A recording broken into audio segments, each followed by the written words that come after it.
Welcome to Fighting Stats, the ultimate channel for UFC fans who love statistics and betting breakdowns. I'm your host, Art C, and today I'll be getting you ready for the upcoming UFC fights. Here at Fighting Stats, we have exclusive UFC stats not available anywhere else, giving us a huge edge over the sportsbooks that help us make money long term.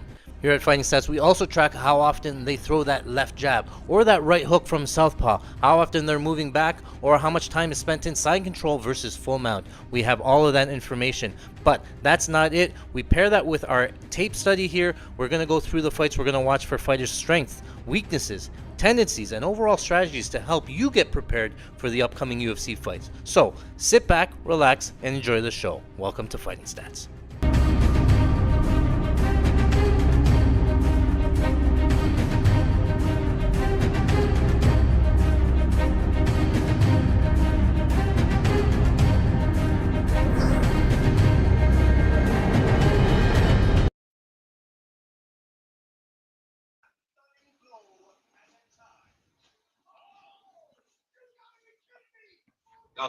Welcome back to Fighting Stats. I'm your host, Art C. Thank you guys for joining me this Saturday night. We're watching UFC on Des Moines.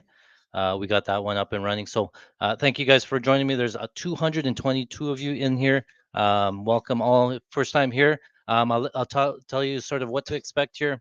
We're going to be watching UFC Des Moines together. I'll tell you sort of what to look for. I'll go through all of the fighting stats before the fight. I'll highlight some of the bets maybe to look for, and what the best plays are. And then during the fight, I'll call out sort of what I'm seeing, what we're looking for when we're live betting, and then I'll try to share my screen live betting. I'm going to be primarily using FanDuel and Bet365 today. I did have a DraftKings account, and if you guys followed me last week, then you would have understand what happened to my DraftKings account. We hit them for big money, and then they ended up limiting me. So um, that would be the fifth or sixth time that happened, but not a problem there. We move on. So again, thanks for joining me. Welcome to Fighting Stats. Again, first time here. Let's go through what we do here at Fighting Stats. We collect our own exclusive custom UFC stats.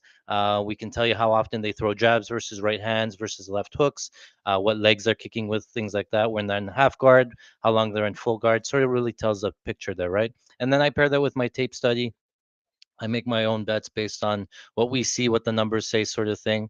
And so far, so good this year. Just want to show you some of the highlights here. Just overall, this is for 2025 here. We're overall 215 wins, 312 losses. We've wagered about $214,000, and we're up just under $100,000, just 95,000 overall. 192 units of profit so far. ROI of 23% there. And then I broke it down in terms of plays here: straight bets, prop plays, parlays, same game parlays, long shot parlays, and takedowns and significant strikes. And then live betting here. Here's the live betting record that we're working with. That's not included in the 96,000. I keep that separate because it's live betting. So you can see here overall for the year, I've been up on in every category: straight bets, prop bets, parlays.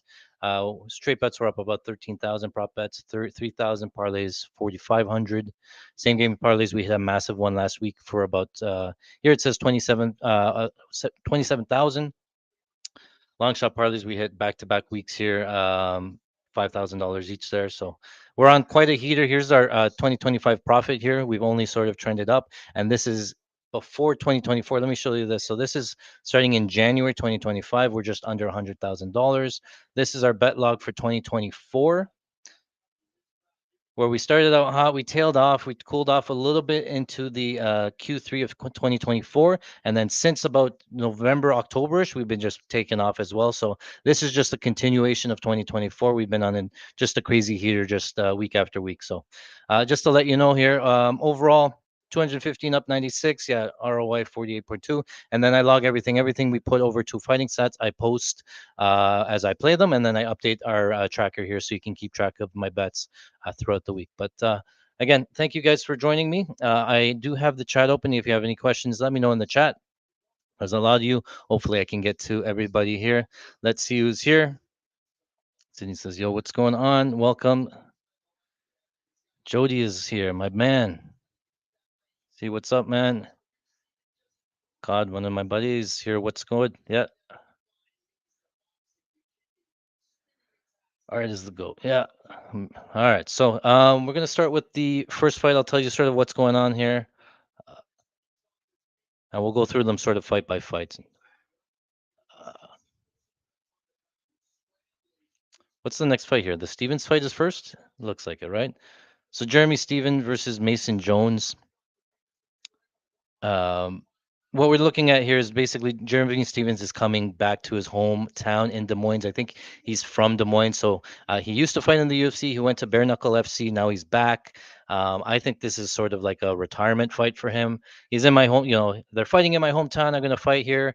Um, get one last contract and then probably hangs it up at the end, right? So, but he does throw with power, and he's always live for a KO. So something like round props here, fight parlay. If you like the Jeremy Stevens side, Jeremy Stevens KO round one is not a bad look because again, that's probably a lot of his win equity.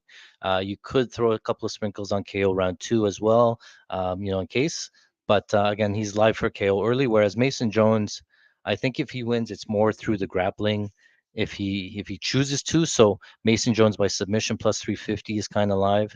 If he doesn't find the submission, decision is also pretty live there. I think Jeremy Stevens pretty durable. So I think if all out of all of them, I'm playing Mason Jones by decision, but I could see a finish there. One thing to show you on, I believe DraftKings or Bet365, there was a same game parlay. No, it's not here.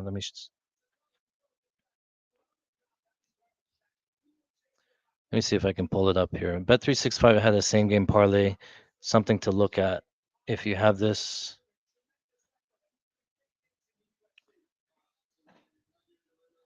It was going to be Mason Jones, most significant strikes, most strikes here, and money line. I think you can get them to minus 110 in the same game parlay, those strikes, those three lines.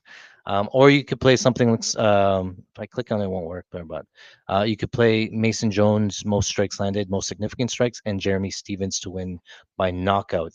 I believe that was like 12 to 1 or 16 to 1. So, um, what else is live here?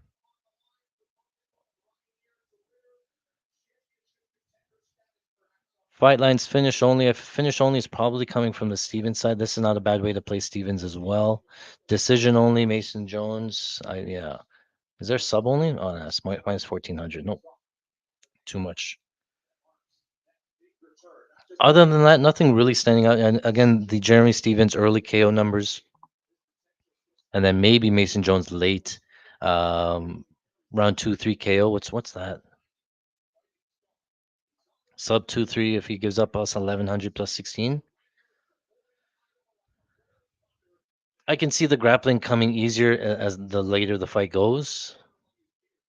2, 3 are live sort of thing. So take a look at those ones. Those sort of pique my interest. Let me see what the numbers say. Okay. Here is our fighting stats dashboard. Here you have Jeremy Stevens here on the blue side, Mason Jones here going to be on the red side. You can see Mason Jones going to have about a 3-inch reach advantage, 1-inch height advantage, as fought at the higher weight class. Jeremy Stevens moving up in weight. Um, On offense here, Jeremy Stevens. This is back when the UFC days, so keep that in mind. He did fight over at Bare Knuckle. Obviously, those are different, but overall, 73% distance striker for Jeremy Stevens. Does go to the head about 77% of the time at 31% accuracy. He does have a career look 18 knockdowns, so pretty good knockdown rate. Whereas Mason Jones defensively, only 45% head strike defense, which is not pretty great. He has been knocked down, so again, that's why Jeremy Stevens KO 1-2 kind of live. And then I think if anything, it's going to come from Mason Jones here, right? So he goes to the head at 81% of the time, 37% accuracy. Jeremy Stevens head strike defense 32% of the time, right? And he's going to want to keep it on to the feet. Whereas Mason Jones, he's attempted 24 takedowns, allowed 11 of them for an overall takedown accuracy of 46%. So um, again, here are fighting stats packages. I won't go through them all because there's a lot of data here to cover here. And then again, the last time Jeremy Stevens fought in the UFC was 2021.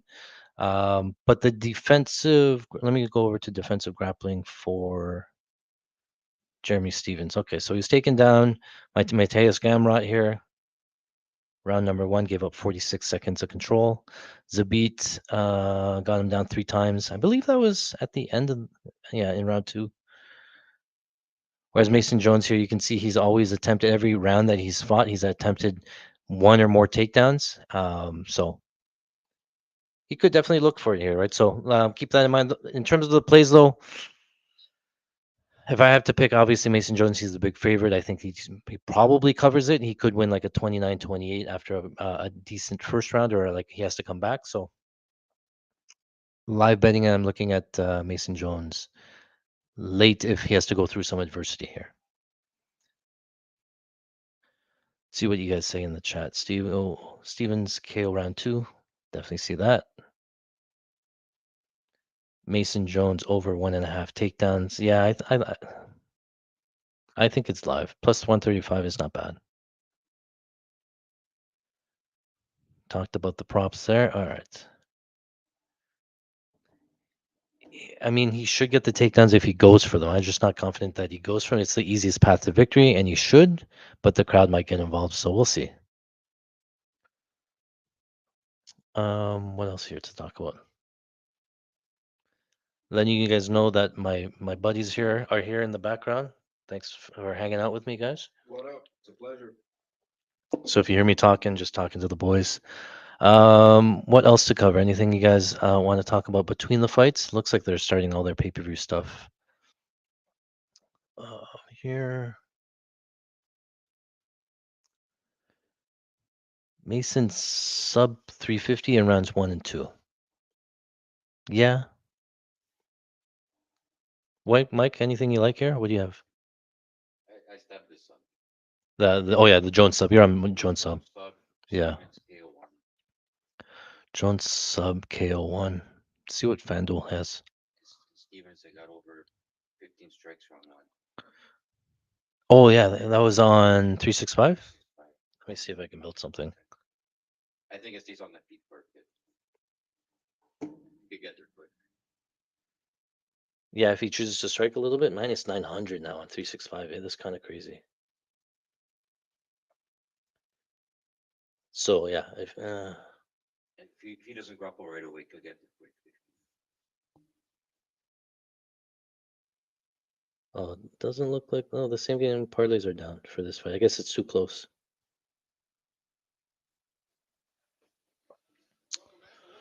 Yeah. Okay, so Matt says Bo Nickel money line and fight starts round 2 is plus 120. Is that better than betting in points plus 200? Does have much round 1 finishing. Yeah, I like the plus 120 better than getting greedy at the plus 200. I do think that De Ritter can fade late. Especially if he's working hard for these takedowns and he can't get them. I like starts round 2 quite a bit, and then from there, Bo's live for KO. He's live for a sub. Anything's possible when he's gassed there. So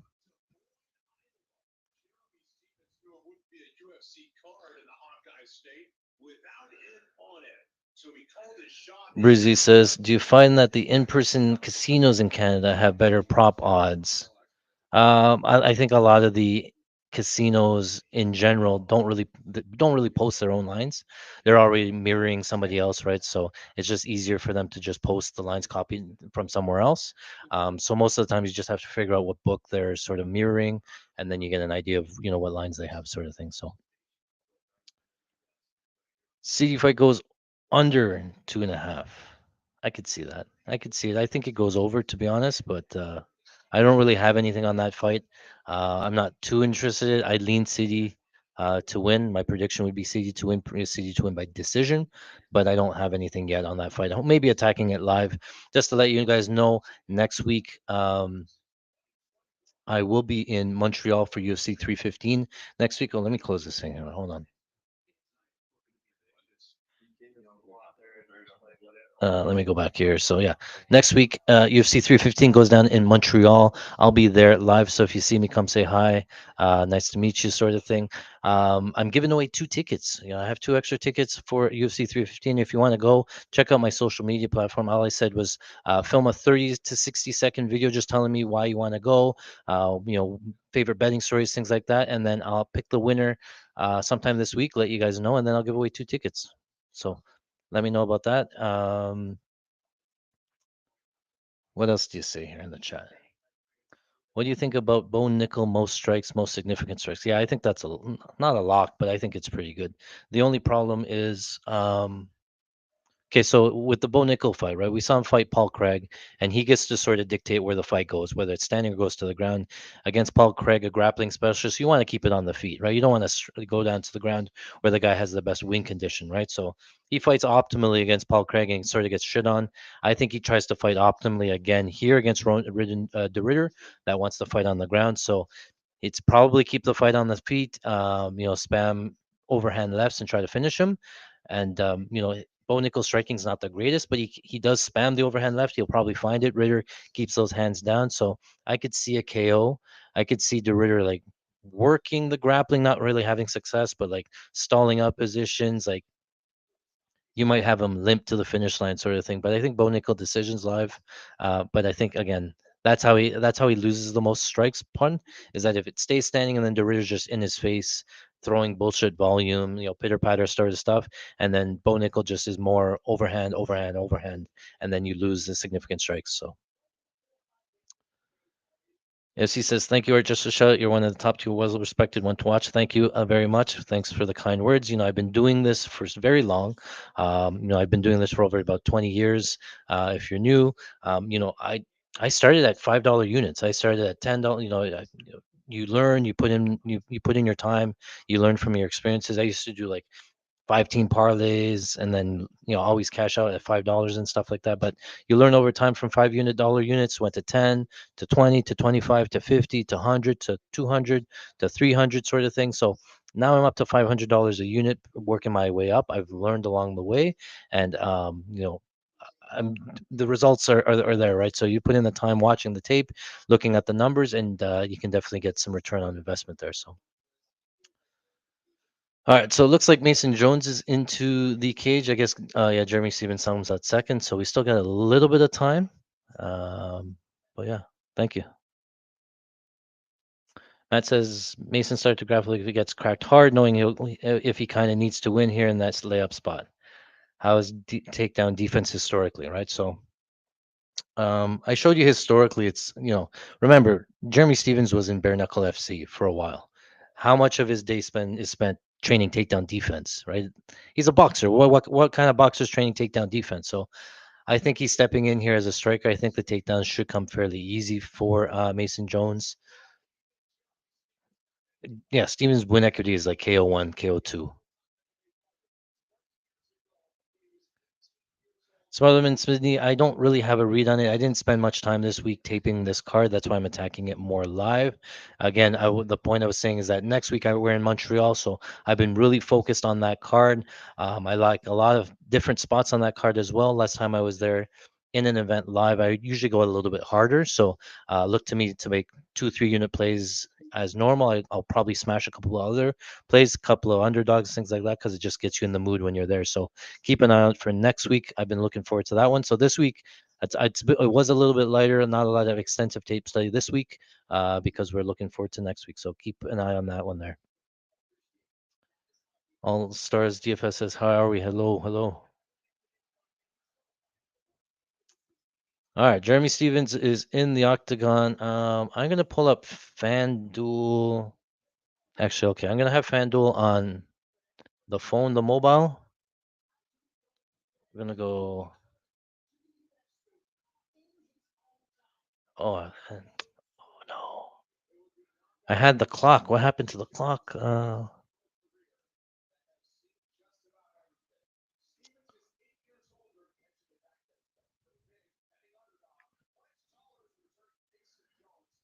All right, we'll watch this here. I gotta find the clock. I used to have a clock that I showed on screen, but my laptop crapped out this week, and I've been trying to get all of my stuff set up. Okay, make sure I'm logged into my betting accounts here.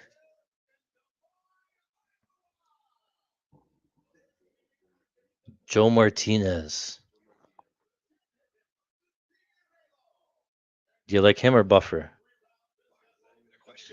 Buffer, the goaded Buffer. All right, so I'm loading up FanDuel here, and I'm loading up Bet365. Again, I would normally bet on DraftKings. DraftKings, I find, has the best live lines. But as I'm limited there, I'm just move my my action here. Stevens. So on the live bet here, we're gonna try to queue up a Mason Jones bet. So right now he's minus 500, minus 900. So maybe I'll put a unit. Well, I don't. Okay, so I'm gonna queue up one unit here, 500 bucks on Mason Jones, and then we're gonna watch the fight here. There might be a time where Jeremy Steven lands, and he's rocked a little bit. Remember, the takedown defense of Stevens gets him in trouble here, so he might win the stand up and then get taken down, so we can get a good live spot to uh, keep him going there.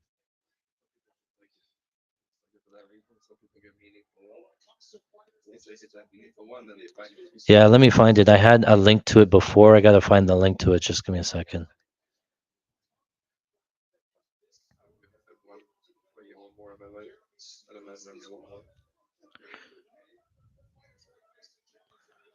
All right, the fight they're off here. It's going to be made. Oh, Stevens in the black trunks, Jones in the white trunks. Jones spams high head kicks early.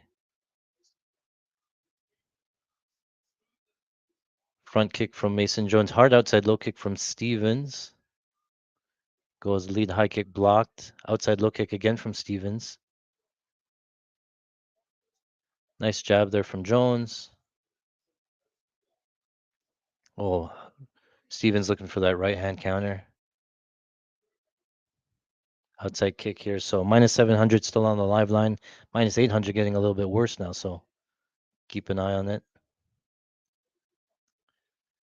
Stevens taking the outside of the cage. Mason Jones pressuring forward. Nice uppercut left hook combo misses. 1-2 kick for Jeremy Stevens. Nice jab there from Jones.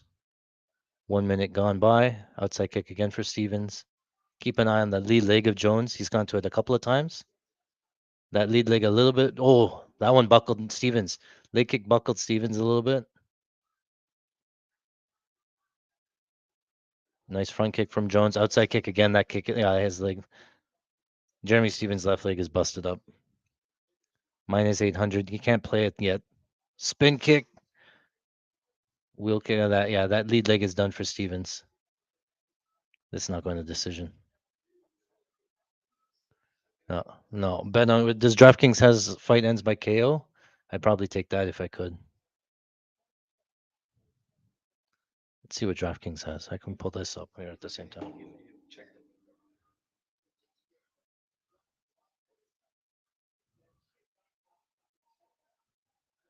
Okay, then that we can do this. Okay. Jones looks huge, yeah, because he's up a weight class. Stevens up a weight class, and it shows. Yeah, that was another hard outside low kick there from Jones. 250 left in round number one. 247, 246. Nice left hook there from Jeremy Stevens. Oh, nice right hand for Stevens. 1-2 lands. Return there for Mason Jones. Yeah, he's pressuring back. Stevens not going to last.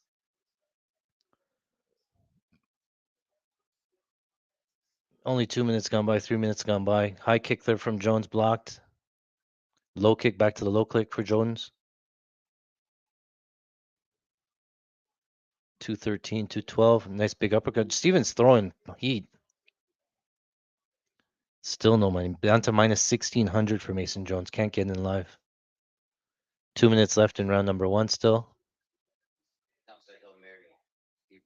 Yeah, yeah. It's a big right hand, big 1-2. Like within the next 2 minutes, you can see he's fading. Yeah, he needs to land that big. Yeah, he threw a big swing and a miss there.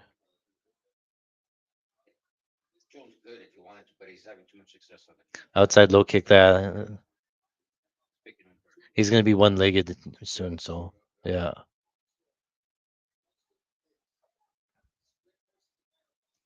Oh yeah, minus 275 on DraftKings here. This fight ends by KO. Yeah, he didn't look for any sub. Like he didn't. He doesn't have to grapple. He doesn't need to grapple. He's already beating him on the feet. His legs already messed up.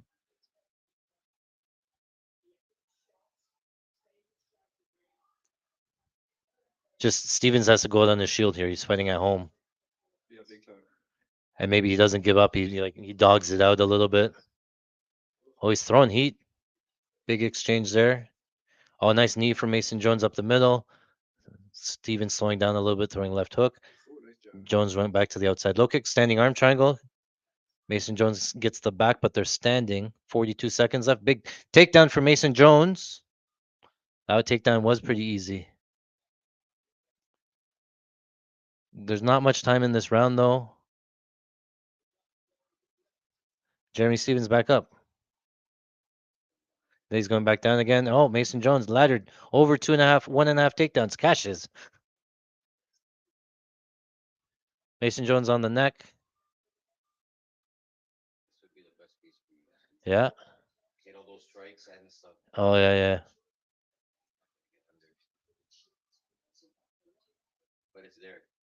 It's close. It's close. He's on the back here looking for a rear naked choke. Yeah. Yeah. Steven survives till round number 2.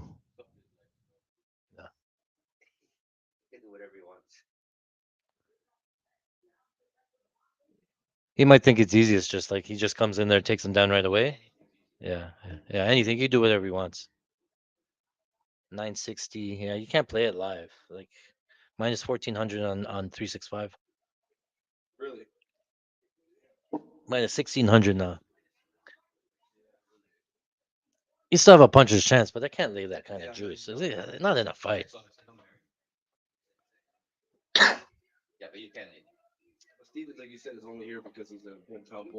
He probably retires. He probably loses here and he retires.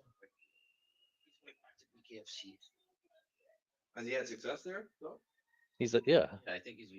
One of the champions or something. He's really good. Yeah, it's pretty. He has a chin and he can hit hard with his bare fists and stuff, right? Yeah. BKFC is more like light punches because the skin cracks and the cuts and stuff, right? Yeah, nice. Kick to the body. Oh, round 2 we're off. We started.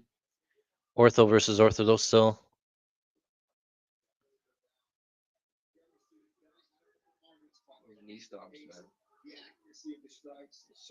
Oh, big left hook there.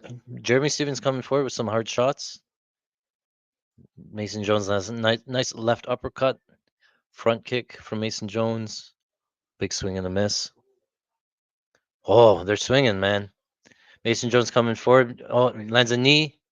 They're up in the clinch. A couple of nice uppercuts there from Stevens lands. Timeout. Oh, mouthpiece.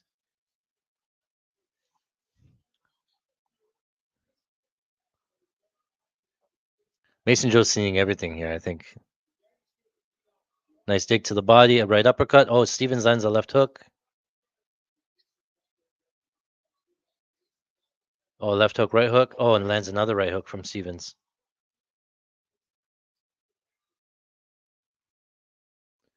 4 minutes left still. Oh, nice dig to the body from Mason. Oh, that outside low kick again. 920. Yeah. Oh, big right hand, almost missed. 2400 on FanDuel. Yeah. KO's dropped to minus 165 on DraftKings.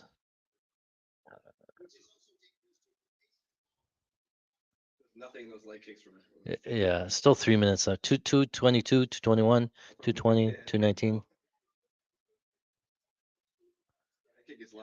Oh, jumping knee from Mason Jones. And the right hand over the top. Stevens just ate it.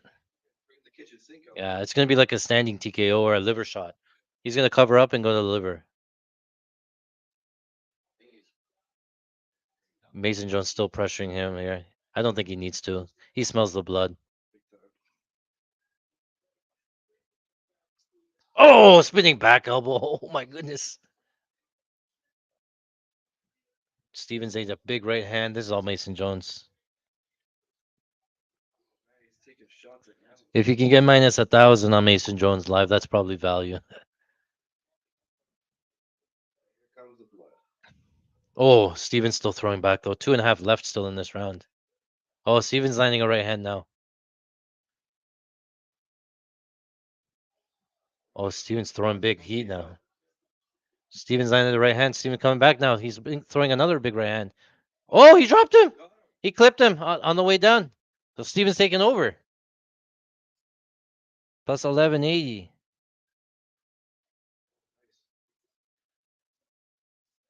All right, I'm putting $100 on 1180 plus 1100. Didn't go through, obviously. FanDuel. Now the line's close. 500 on DraftKings, 720. The line came down. Didn't go through. Let's keep an eye on this Mason Jones line now. Maybe it overcorrects. 112 for Mason Jones. Oh, Stevens is done too. Still surprised that Jones hasn't gone for a takedown yet. Yeah. He's trying to make a point though. He wants to knock him out. He wants to finish. Yeah.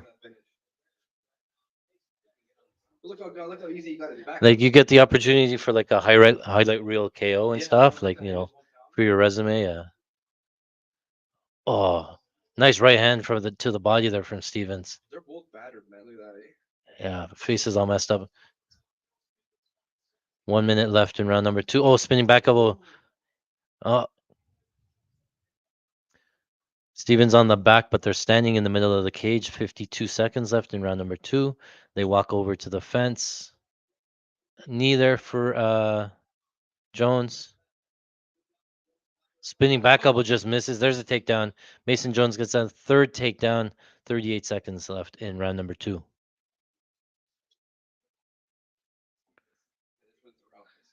Oh yeah. Oh yeah, he's up 2, I guess. Yeah. 1450. He's yeah. On the third round because I don't think he expected that fight back in the second. Yeah. Now anything's live. Now here's the sub. 53 seconds. Sub 2-3. No, 8 seconds left. He's not gonna get it. But it's so easy. It was so easy. Yeah. Like he's been choosing the hard path. Like expert mode. I Yeah. think he's trying to make a point. Yeah. He's trying to make the point. I think he's just this fight. Maybe could be right.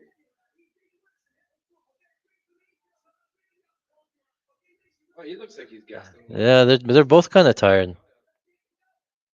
Now who said take him down? Oh, there the coach said take him down. What's the sub live line? Plus 400. What? Plus 400, not bad on DraftKings. It was pre-fight 400? Yeah, that's gross. Play it again. No. I was expecting something bigger on this one round. Yeah. Spin. He got a Hail Mary, like spinning back elbows, Stevens. He got taken down right after he did it. Yeah. You know what? But he's a tough guy for fighting at hometown. You can't never. His power bar is on empty. He has like a couple of shots left in him. Yeah. Mason Jones round 3 is gonna cash. Takes him down. He's over. Maybe fun now. Let's see what happens. Yeah, if he goes, Coach told him, take him down. if he stands up with him, Yeah, he listens to the coach. But if he goes down, it's done. All right, round number 3, they're off. Jeremy Stevens outside low kick, return jab. Oh, Stevens still loading up on that right hand. Mason Jones still choosing to strike. Oh, Stevens still throwing heat. Nice deep kick there from Jones. Outside low kick there from Stevens. Oh, it's a shot. Easy shoot in on a takedown. Mason Jones on the back. And he drops him. Oh, he almost broke his arm. Jones gets a takedown. 4 takedowns for Mason Jones. It came so easy. Yeah, 4 minutes on top to find the submission here. Mason Jones' most significant strikes, money line was a gift. That was at Pick'em. That was a crazy line. I like that like the Mason Jones strikes, most strikes, and Jeremy Stevens KO. He's still swinging. It was plus 1800 or something like that. Like somewhere up there, right? Oh, yes, 35 to 1. Yeah, of course you're going to take that. All right, so Mason Jones here still working this takedown. He has one hook in, trying to not let Jeremy Stevens get back up. Stevens working back up to his feet. He's back up. Got to break the grip. Mason Jones going for another takedown. Come on, come on. Yeah, there it is. He's gonna have hands together under the butt. Oh, just twirls him. Takedown. Mason Jones. 3 minutes and 17 seconds left to go in round number 5. Kimura looking for a Kimura on that side. Kimura, Kimura. He has to pull it past his body here. Jeremy Stevens is going to be holding on to his shorts, holding on to his arm. It's like 2-on-2 sort of thing fighting here. Yeah, so it's a matter of time before he lets go of that grip. The Kimura's coming. Bet on sub. Bet on sub. Oh, it's closed here. Plus 300. He just has to break. He has to wait, and then as soon as Stevens just lets go of this like cross grip, then it's a Kimura. He's done. 2 minutes 36. Whoever has the over 2.5 is about to cash. Oh, it's tight. It's still tight. Oh, Steven is holding his own arm. Yeah, 2-on-2. You're allowed to grab onto your own shorts here as well, so even extra leverage.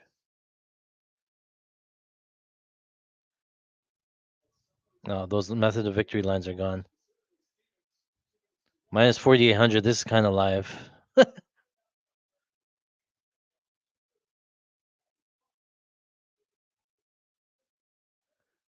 Mason Jones goes to Stevens back up. Minute 55, minute 53, 52, 51 left in round number 3.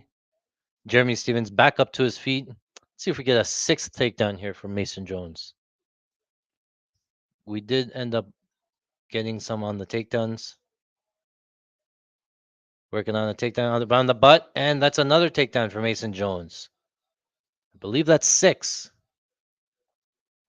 Mason Jones working here on top in half guard, still up against the fence. Stevens trying to butt scoot his way back up to the fence. Looks like he's going to get back up here.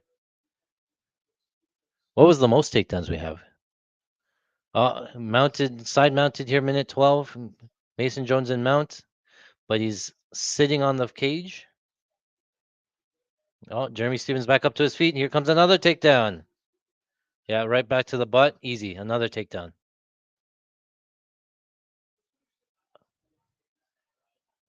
Another takedown. Less than a minute left in this fight. Oh, he's back up. Another takedown. What did we at? Like 8 or 9, right? What was his outline? How long? How high did we go? I think we went all of them.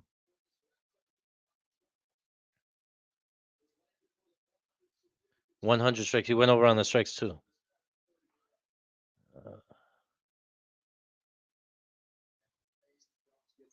Oh, Loader didn't get any takedowns though. Motherfucker. That was the one I did it with. Yeah, takedown ladders.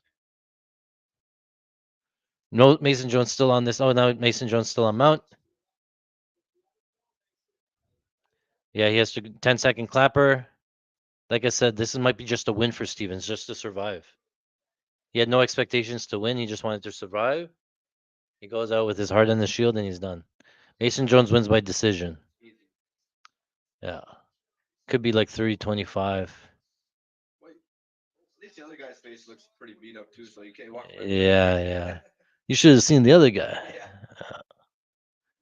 Should have played them separately. All right. So how did you guys do here? It was 6.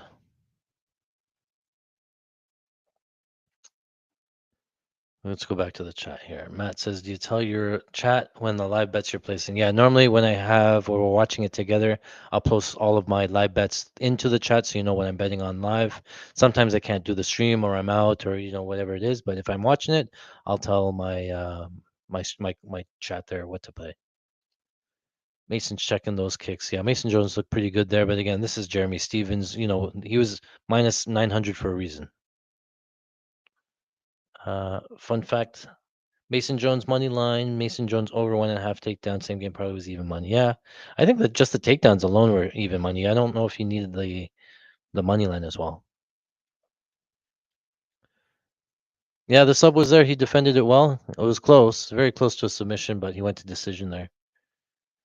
What do you think the method is for Bo Nickel victory? We'll talk about that in just a second here. 6 takedowns so far. Oh yeah, but the odds the stats haven't updated. I think you're only going to see round 2 for now, and then they'll update round 3 in maybe a couple minutes.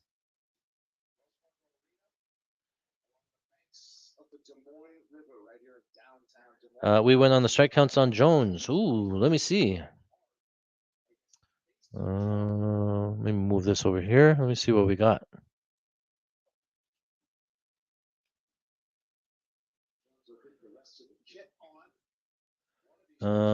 Mason Jones. Mason Jones decision. Oh, we're still live on that one, I guess. Our shoot for the moon parlay. That was the first line. 30-27. Guys, how do you get 30-27? No 10-8s there? Did way more damage than Peterson did. Wasn't the first fight like 30-25? 25. What? 30-27. No 20s? How?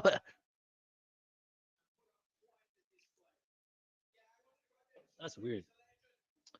Okay, so what do we have? So we had our shoot for the moon parlay. That is live. We had Mason Jones by decision as the first leg. Second leg was Daniel Rodriguez by knockout. And the third and final leg was Bo Nickel by decision. So that's live. Um, significant strikes. Let me see. I forgot to post it here. What do we take?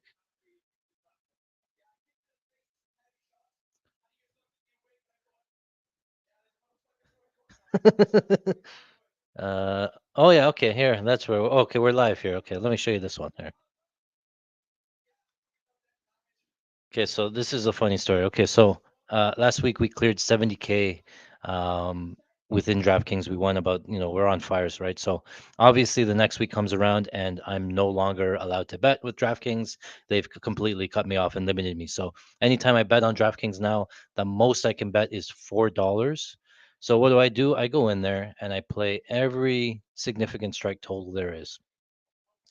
Took Mason Jones here over 50 and a half strikes, 60 strikes, 65, 70, all the way up to 95 strikes. I think he cleared all of those alt lines. So I think we cashed in on all of those, sir. So they can only let me bet $5. So what do? I say, okay, give me 81 different bets of $5. So I have 81 $5 bets now. I'll kill them with $5 bets if I can here. So, but in total, 81 bets comes still for $390. Wins 12.58 there.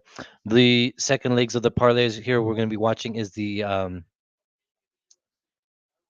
Ritter significant strikes here. So I think that same thing. If Bo Nickel keeps it on the feet, they strike for 3 rounds. De Ritter can sort of fly over the significant strike totals if we're assuming that it goes to decision. So yeah, that's live. Can we get a clock? Yeah, for sure. Let me get that up and running. I gotta find that thing. Just give me a second. Uh,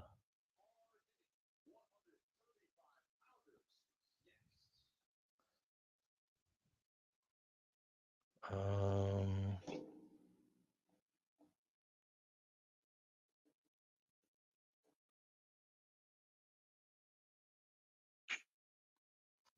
there. What do we got?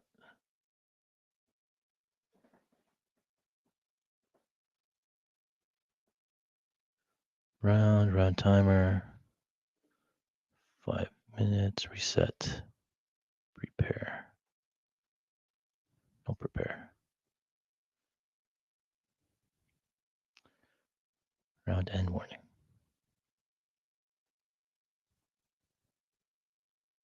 Go 5. Okay, let me see if I can put this in here in the corner. Hold on. I had a nice one. I gotta find the link to it somewhere.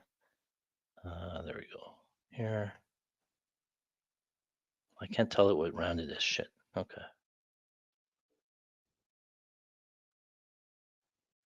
Okay, we got a clock. What else do we need? Okay, what is the next fight here?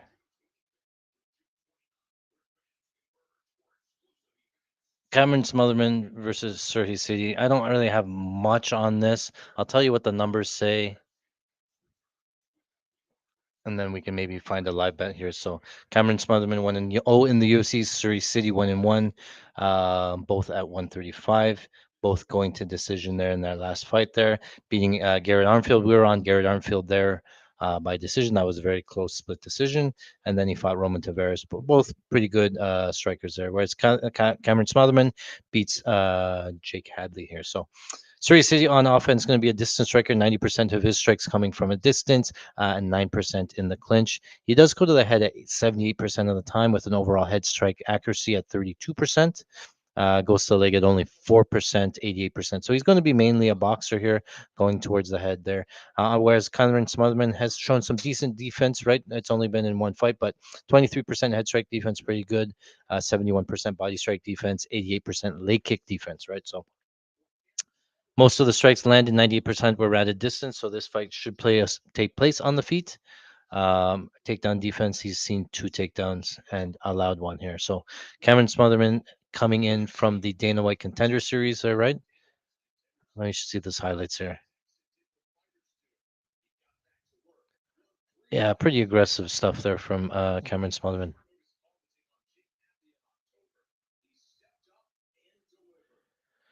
All right, on the Cameron Smotherman side, he's going to also be a distance striker, right? 100% of his strikes coming from a distance. Head strike accuracy, offense of 24%. Body strike accuracy of 67%. Striking defense for Surrey City, 41% head strike defense. So the defense favors the Smotherman side. The offense favors the Smotherman side as well. And then Surrey City has given up 4 takedowns on 5 attempts there. So in terms of round output here, we can see Surrey City on average throws or lands about 19 strikes landed in round number 1, spikes up to 39 in round number 2 and 16 in round number 3. But again, there's a 2 fight sample size there, right? Defensively, he also absorbs about 23 strikes landed in round number 1, 34 strikes in round number 2, and drops off to 10 strikes in round number 3. Smotherman also averages, so yeah, they're both pretty volume guys there, right? Smotherman a little bit higher volume there. Yeah, hold on. Let's go into the grappling here, what we have, but again, it's the lower sample here. So overall, Surrey City he's shown multiple takedown attempts, but he hasn't gotten one yet, 0 of 8 in takedowns. Whereas on the defensive side, he's seen 5 takedowns and he's allowed 4 of them, right? So whereas Catherine Solomon's side, I think that fit Jake Hadley was mostly on the feet there. So, yeah, I could see being pretty close. I think in terms of strikes or in terms of prop numbers here. Let me see what the odds. Where'd the money line go? Oh, the money line's there. So it's pretty close, right? The money line. Sorry about that. I think you're maybe look for fight ends by split decision. Plus 350, not a great line, right? It is favored to go to decision minus 160. I think if I had to make a prediction, I would go City by decision, but it's only plus 150, right? So I think that we're going to be able to find some live betting spots, see if we can enter live versus trying to force something here pre-fight, but don't really other have anything else. Let me know in the chat what you guys have, anything big going on there.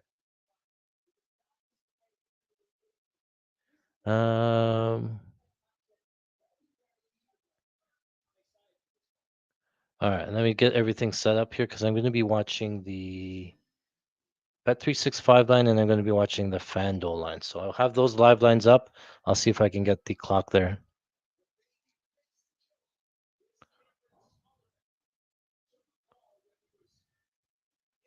Let me see if I can log into here. Hold on.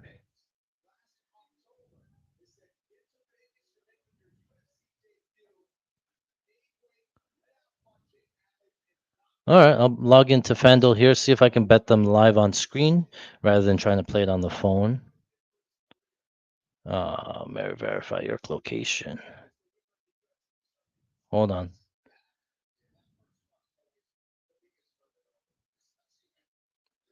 Got to download a plugin. Okay, so what do you guys think in the chat here?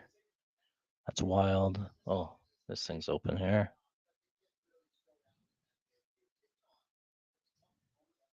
DK had 6 takedowns plus 1,800, Mason. Wow, man. Yeah.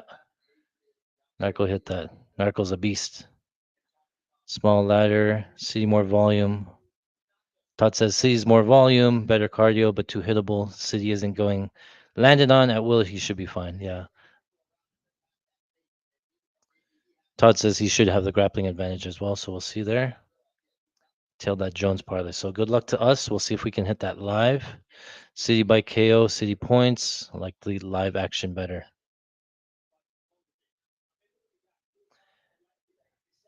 Yeah, it's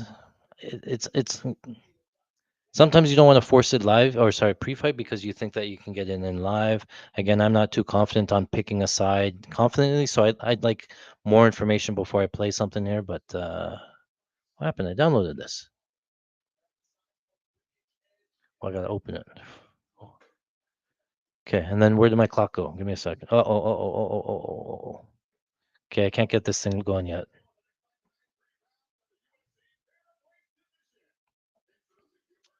I gotta download a plugin and it won't work. So let me do it between next fight. Let me log back into my mobile. We'll watch the odds here, but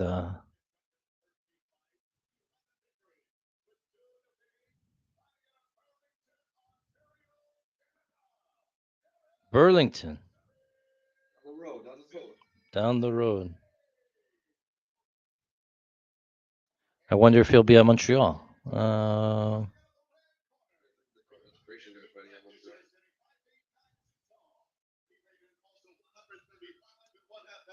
there. Okay, pulling up the live line. Keep an eye on that. Show somebody else. Straight up.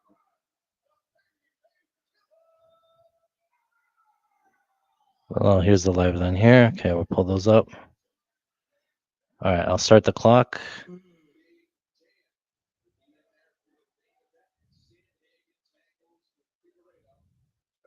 You guys can see this clock here, right? Okay, yeah. My face is in the way.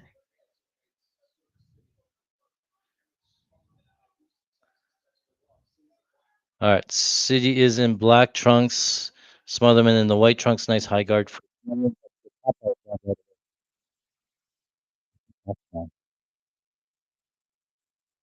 City looks so much longer, eh? Holy shit. I'm gonna load up a City bet just in case. $500. Just seeing what we see early.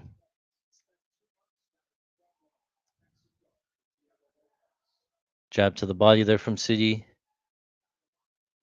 Outside low kick there from City. There's about 7 seconds, 8 seconds different from this clock. That had a warm up timer, so don't keep an eye on this clock here.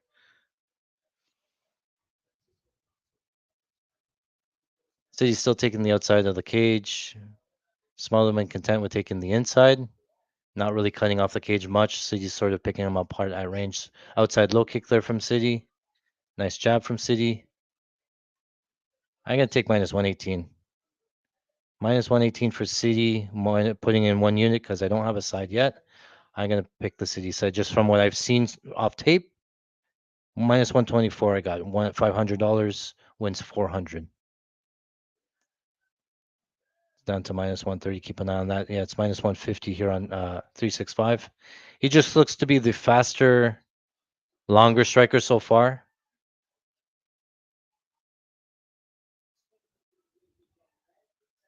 Three minutes left, so I'm in for a unit now on this fight.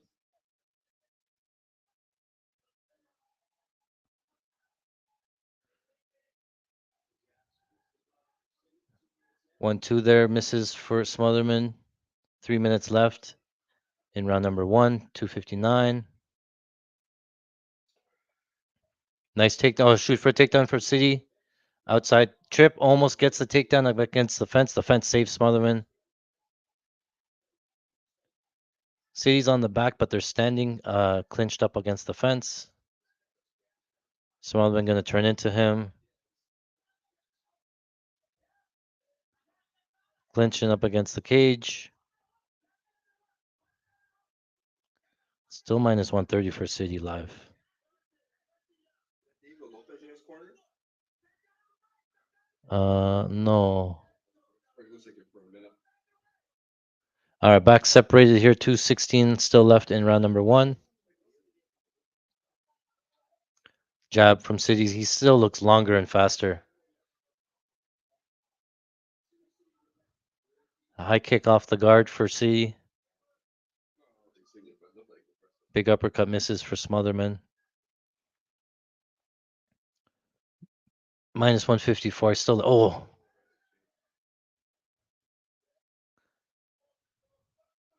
City's so much faster. Front high kick from City.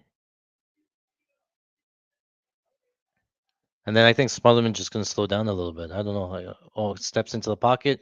Every time he steps in, he's getting punished. Clinching here up against the fence. 90 seconds left in round number 1. City looking for an outside trip against the fence. Not going to get it yet. City controlling the clinch. Good head position. Minus 210 now on the live line. We only got a unit down, but that's fine. Oh, nice elbow in the clinch there from City. They break off. Front kick there from City. 1 minute left.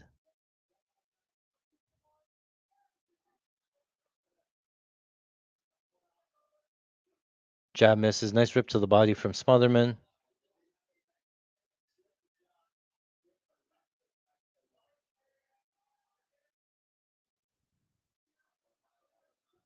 Ooh, lead elbow just missed. Nice knee there from City lands. Kick to the body from City.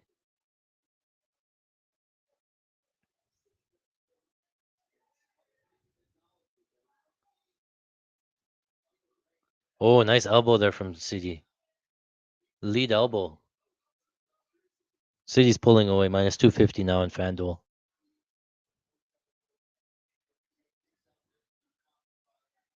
Let me see if I can find a better timer.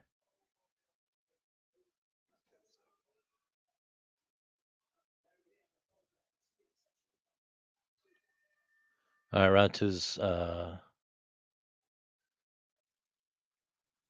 What the fuck is that? Oh, round timer. What a stupid.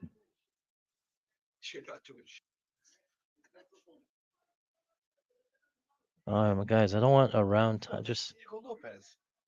Oh yeah, it is. It is. It is. It is. It is. It is. It is. Oh, this timer went off. I can only pause it.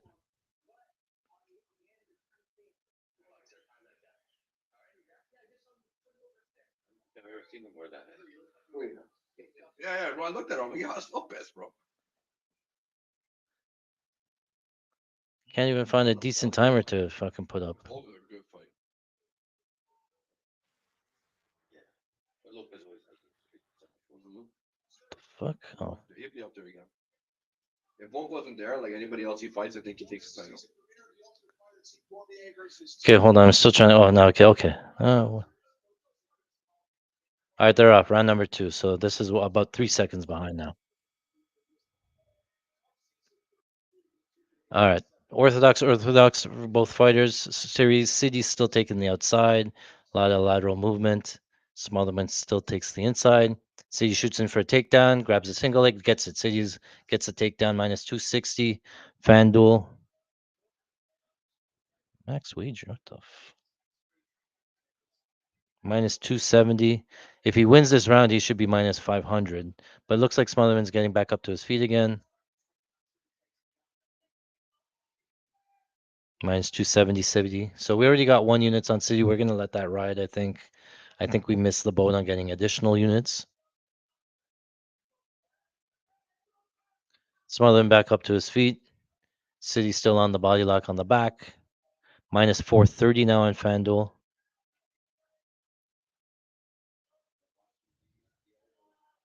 City still working a takedown here. Let's go the takedown. Back out to space. Nice jab to the body from City. 1-1-2 for City.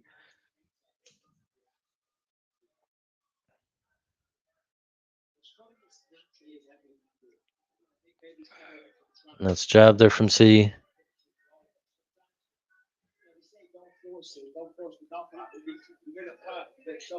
Smotherman not really able to do anything, really. He steps in the pocket. Oh, lands a 1-2 there for Smotherman. City, the lateral movement, the length, and the reach bothering him. Nice combo from City. Nice front kick. Nice dig to the body. Maybe low kicks. No, Smotherman not throwing any low kicks to like slow him down. He's not cutting him off. 250 left in round 2, 49, 48, 47. 1-2 from City. Right hand there from Smotherman. Minus 850 on the live line now. We got in at minus 120 when we saw he was a little bit faster. Oh, kick to the groin. Groin shot. Yeah, pause the timer. 2:30. Oh, yeah. Okay. Now the timer's pretty accurate. City shoots in for a takedown again. Stuff this time. Overhand left there. Misses for Smotherman. Oh, City's coming forward. Smotherman going to the body and the right hand over the top. Oh, City landed a left hook. Nice jab from City as well.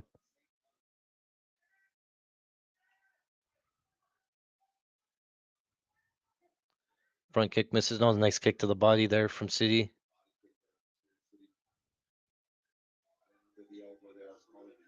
I think Smotherman's kicked once.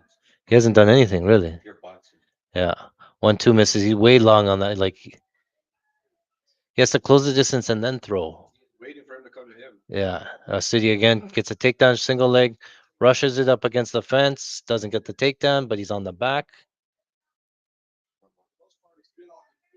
Jump on his back now. There. Oh. Minus 750 still on the live line.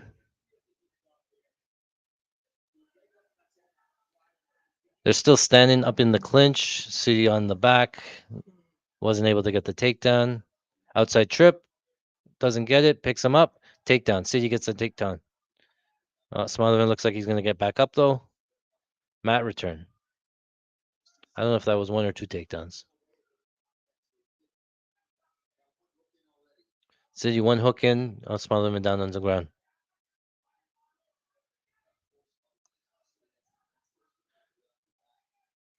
Smotherman back up to his feet again. Mat return again. That might have been 3 takedowns.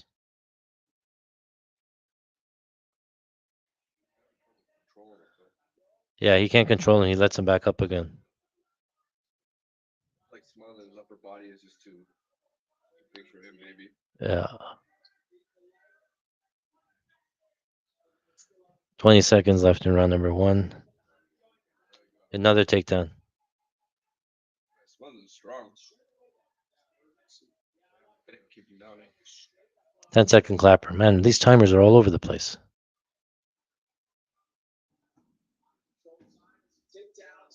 Nice elbows.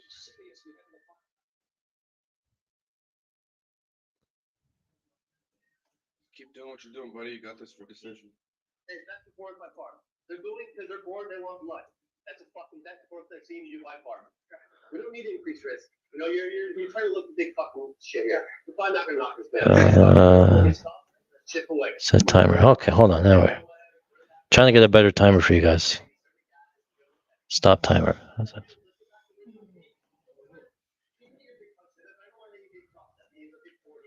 Oh, wow. Oh, that's this thing. Stop this. Reset. Why would you? I gotta stop it. Okay, all right.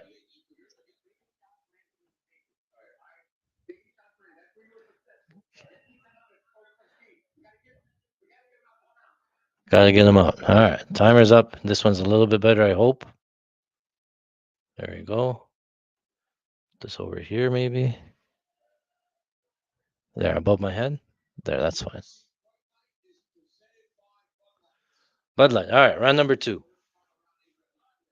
Round number 3. 3. All right, the timer's gone. All right, we're good.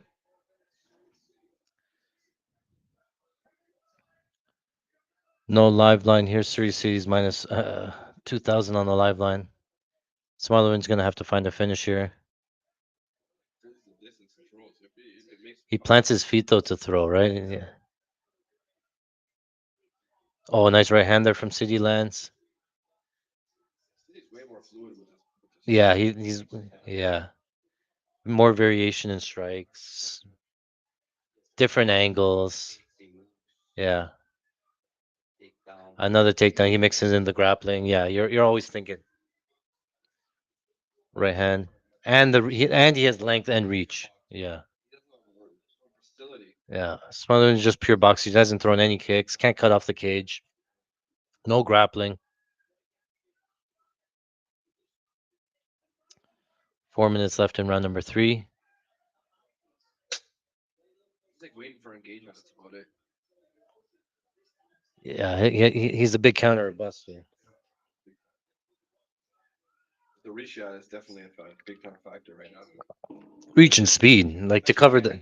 Yeah, yeah. Takedown. CD gets another takedown. Oh, he's gonna do too high. Yeah, again the controller. Oh, Dars City with the Dars. Or Ninja? No, it's not Dars. Anaconda. Ooh, It looks like it's. Oh, he has to catch the leg. What is going on here? He has to get the right leg over. City working on like a Dars Anaconda. Oh, yeah. His arms. He's gonna break his arm. Wow, defended. He defended. He's out. Nice roll, Anaconda. He's gonna be a Dars. No, he's out. He's out. he's strong, man. Yeah. He's out. City's not strong enough to do that to LeBron. Here comes a DQ. DQ. No, he's a back up. Smotherman back up. Wow. Yeah, his endurance and stuff. If he were to work on his grappling, maybe he'd be better. Yeah. 240 left. He needs different weapons, right? Like you can't just. Yeah. And if you can't win your method, Throw a kick here or something. yeah. There's no adjustments he can make either. He just doesn't have the tool bag. No. All right, they're back up to space. Still 2 minutes left. 2:13 left in round number 3. City, it's been the lateral movement, the story of the fight. Just Smotherman can't close the distance, can't land big shots. So City just has to fight smart, not load up on anything, not get into crazy counter war. Less than 2 minutes left in round number 3. Oh, Smotherman lands a right hand. Big right hand. It's off the guard for Smotherman.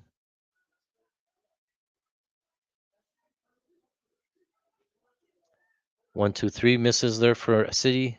Nice jab from Smotherman. He can like anticipate a shot and Yeah. A big counter. Oh, a nice knee up the middle from City. Just wailing, yeah. I'm just gonna go like this, and if you're in the way,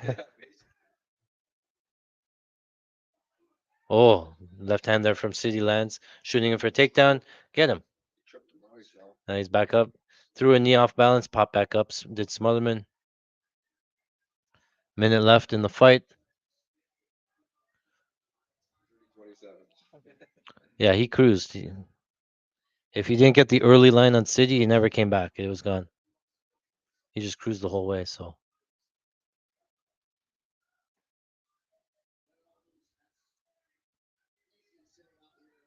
Oh, there's a nice combo there from Smotherman.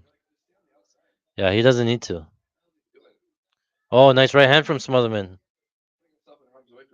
Yeah. 30 seconds left.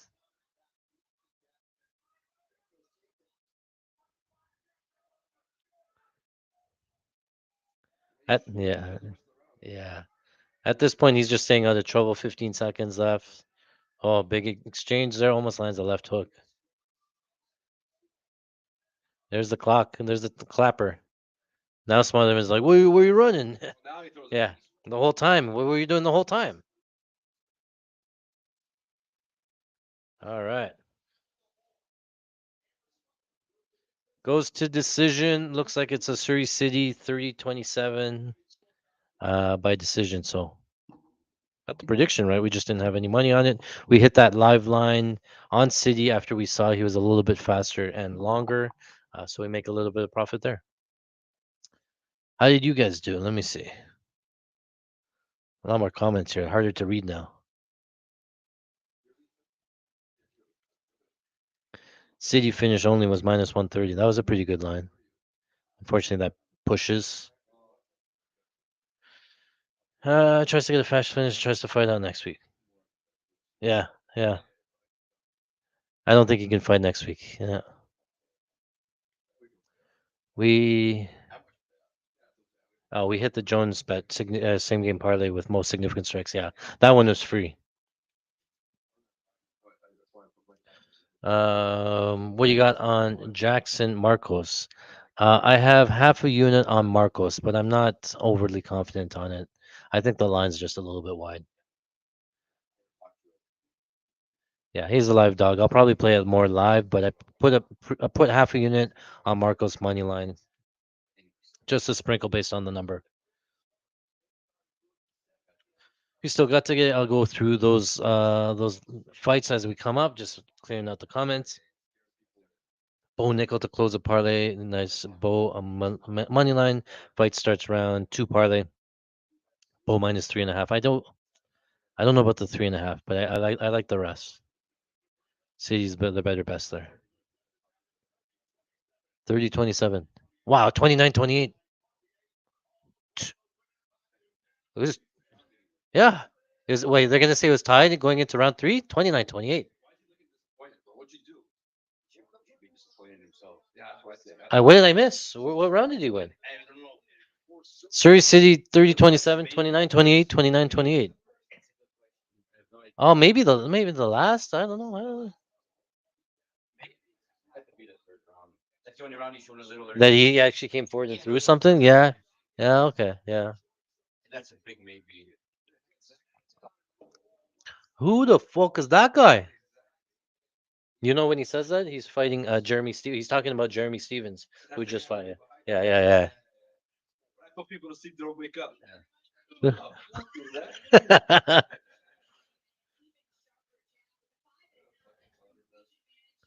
uh, He's a bad. He put the butts in the seats, that's for sure. yeah. He made it an entertainment. You know what the thing is? He backed it up though. He's a double champ, knocked out legends. They just kind of like. Yeah. All right. Fighters improve. Oh yeah, the game got him after. He made a bad enemy in Khabib with all that shit talk. Like,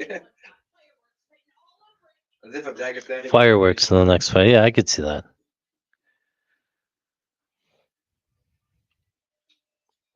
So Montel Jackson here, he mixes up the offense. 53% striking defense, but he'll strike on the ground. He'll strike in the clinch there at 28% as well. That's pretty good. Head strike accuracy a whopping 50% on the feet, so that's great. But the head strike defense of Marco's around 28%. So we'll see here. Body accuracy 86% to the body, and Montel and leg kick actually 89%. So on the Daniel Marcus side, defensively, he's seen 12 takedowns, only allowed one of them, so pretty good takedown defense. Has not been knocked down, but Montel Jackson has some heavy hands. You're going to hear about it a lot. They mentioned that Francis Ngannou and Montel Jackson have the same size hands. Coming out, and this guy's a small guy. He's like 135 or Same something. size hand. Yeah. He probably walks around at least 20 pounds heavier. Yeah. Whereas on the Daniel Marcos side, same thing. Head strike actually 50%, and then head strike defense of 19% for Jackson. So, going to be a high level striking match there, mixing it up. I think Montel Jackson can mix in the grappling as well. You can see here he has attempted 61% at attempts. 19 of them have been successful. Overall takedown defense or takedown accuracy of 31%. Whereas Marcos has given up 3 takedowns on 6 attempts, 50% takedown defense. In terms of striking output here for Montel Jackson, pretty consistent at 13 strikes landed in round 1, 16 in round number 2, 15 strikes in round number 3. Look at these knockdown numbers here, right? So he's alive for a knockdown at any point in the fight. 5 knockdowns in round 1, 3 knockdowns in round 2, and 3 knockdowns in round number 3. See, back-to-back knockdowns, right? And that has knockdowns in 3 of the last 5 rounds. Look at him. Oh, yeah, he actually was jumping into it there. Overall, 11 knockdowns in a short amount of time there, right? So definitely has some power in his hands. Defensively, head strike defense, we talked about being pretty good there, right? Avoids big damage, 19% head strike defense, and really only absorbs 7 strikes on average in round number 1 and 2, drops off to round number 3. So on average, he's only absorbing 15 strikes here, 18 strikes here in a fight. So pretty elite numbers in terms of defensive striking. Marcos is landing about 27 to 30 strikes per round as the fight goes on, does have some late round knockdowns as well. And then on the defense side, you can see he's more hittable. Marcos is 20, 23, and 22 in terms of the damage 8. So grappling report here. Overall, Montel Jackson, we talked about all those takedown attempts, right? He couldn't get it. Got JP buys down twice for 156 seconds in round number 1, twice again in round number 2 for 247. So it does have some good control numbers. Felipe Colares, he got that multiple times. Andre Sukumtat again multiple times, so he can pull out the grappling. Oh, and then this is his takedown defense. Pretty good takedown defense. A lot of people have tried to grapple and shoot on him, and not very many have been successful in terms of takedown defense for Montel Jackson. Looks like he can sort of dictate where the fight kind of goes, right? Daniel Marcos only saw 4 takedown attempts into rounds 2 and 3 against Adrian Yanez, and then before that, only 1 takedown attempt in round number 3 against Davy Grant. So really hasn't seen much in terms of takedowns offensively. Wouldn't surprise me if Jackson grappled proactively here, but defensively, he has seen 12 takedowns. He's only allowed 1 to John Castaneda there. So.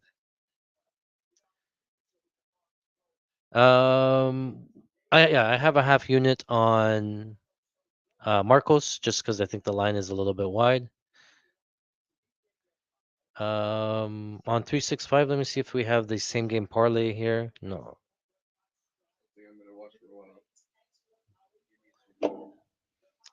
I think that on 365 they had same game parlays of like most significant strikes and then the other wins. I think it could be a pretty close fight.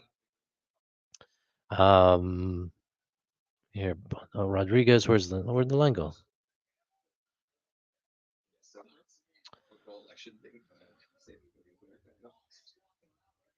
I think if you're going to make a prediction, if I had to make a pick, I'm going to say Montel Jackson by decision. He's always live for a KO though, so 4.3 not bad for Montel Jackson by KO, but Marcos seems to be pretty durable. You can pick him to win. I think Montel Jackson probably wins, but it's just the line's a little bit wide. So if I'm making a prediction, I think Montel Jackson wins. I think it could be closer than the fight indicates. Maybe this plus 3.5 for Daniel Marcos in a fight that's favored to go to decision. Plus 3.5, you're getting 1 round head start. Minus 135, not a bad look. Kind of better than the money line, I would be honest. Todd says he's the hardest hitting 145er. Yes, again, those big hands. Waflex says Marcos wins. We'll see. My Marcos is the best dog and around. So we'll see. We're on the same side, so we're cheering for that side. We'll see if we have to arb off live. We will. We'll go from there. But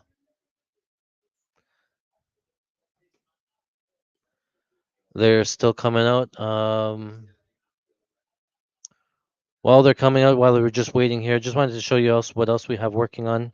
If you go to our website here, fightingstats.com, at the top banner here, we have chatbot. What I've been working on is an AI chatbot.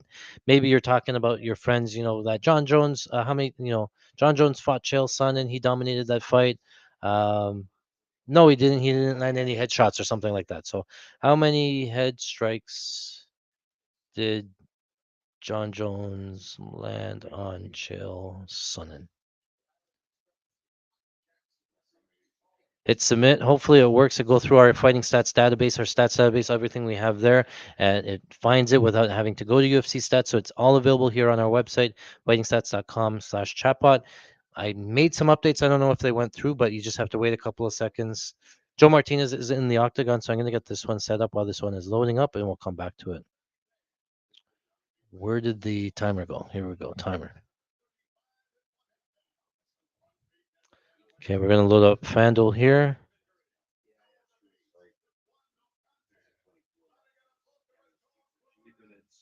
Get what you want out of it. My son's perfect.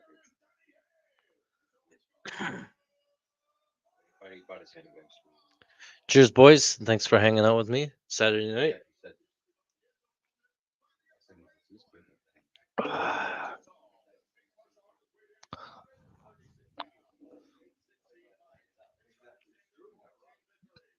In terms of live betting, we're gonna put a bet on Marco or Montel Jackson here, just in case something affects the line. I got logged out.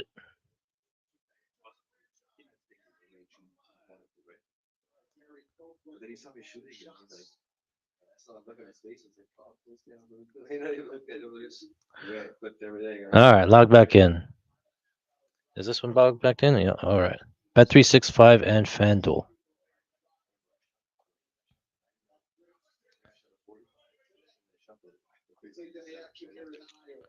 All right, the gloves touched in. Oh, I didn't start the timer. Always gonna forget that. All right, Marcos in the red trunks in Orthodox, Montel Jackson in Southpaw in the white trunks. Jackson takes the center of the cage, Marcos on the outside. Not a lot of movement yet. Inside low kick there from Jackson. High kick off the guard.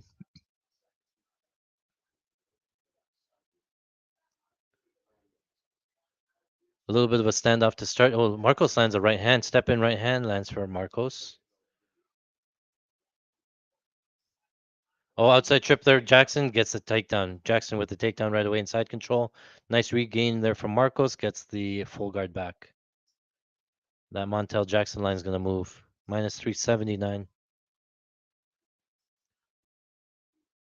Let's see what he can do with this. Montel Jackson in full guard.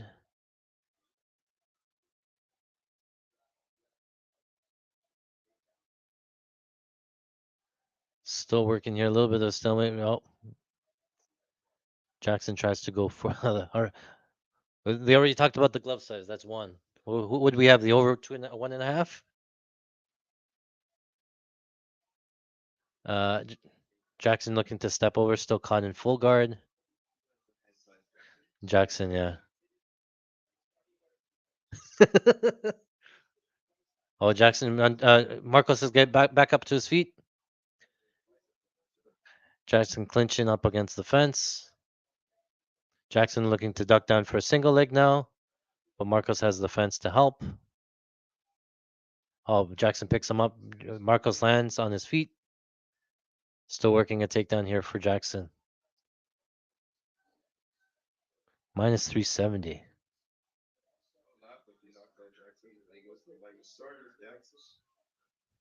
Plus 260 for Marcos on the live line. So far, he's winning this round, but Marcos, now they're back outstanding here. Back to Orthodox. 2:45 left on the round. So the round's still up for grabs. Oh, big swing and a miss for Marcos.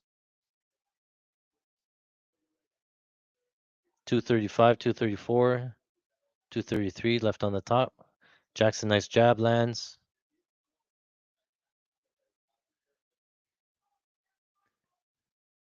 Jackson moving down with his hands down a little bit. Yeah, he's looking for the takedown. Marcos has to swing like an overhand right with a fake takedown, and it's there. Plus 300 on the live line for Marcos. Jackson clinching double unders up against the fence. A 50-50 position.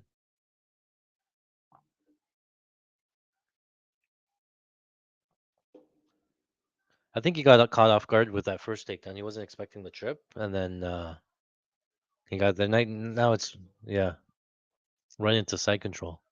Minute 50 left in this. Montel Jackson still looking for the takedown up against the fence. Another trip takedown. Now he doesn't get it. Marcos breaks off. Oh, there's another trip from Jackson. Back up. Marcos pushes him back up against the fence. We need some damage here, Marcos. Now they're valid. Yeah, now they can. The foot straps or whatever the.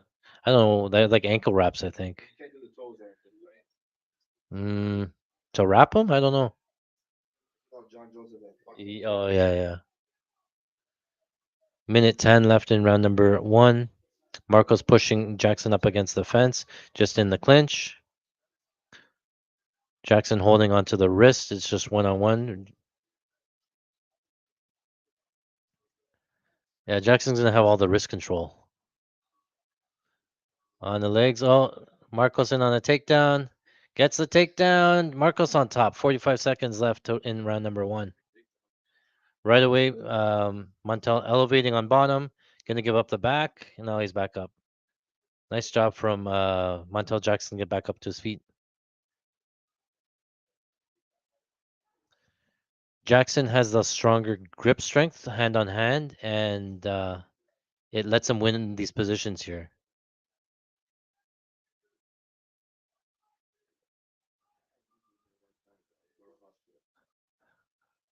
Jackson's still working a takedown up against the fence here. On the back, 10-second clapper went off. Oh, big swing in the minutes, 5 seconds. Throw something. All right, round number one's done. Reset. That was a Jackson round, right, guys? Yeah, that was all Jackson. Oh, big time. Yeah, Marcos couldn't do anything. Yeah, he couldn't do much. Minus 380 on the live line. Sounds about right. Distance strikes 5-4, 3-3 live.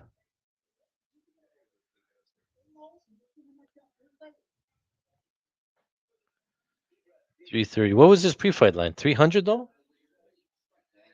So yeah, it's ballooned out a little bit. Yeah, Jackson was the favorite.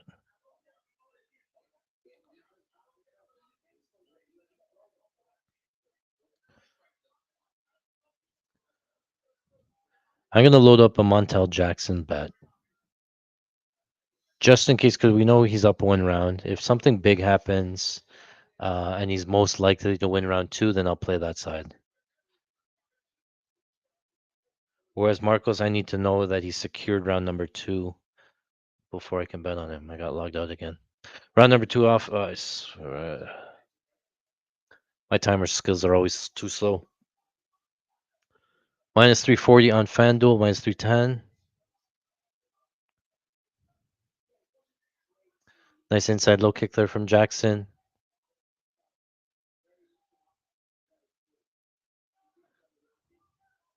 Nice 1-2 there from Jackson. Oh, nice 1-2 again from Jackson. I'm loading up a Jackson bet, minus 310. Gonna put 2 units loading up. Marcos in on the leg. Marcos gets a takedown.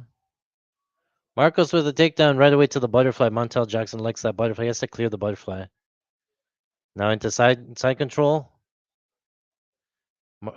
Jackson gonna give up the back, I think, but he has a good get up. Marcos needs to like hang out in half guard. Nice guard from Jackson, just always elevating Marcos. Hard for Marcos to get settled. Yeah, now he gives up the back and then he's back up. He has a really good get up there. He gives up the back but doesn't allow the hooks to get in.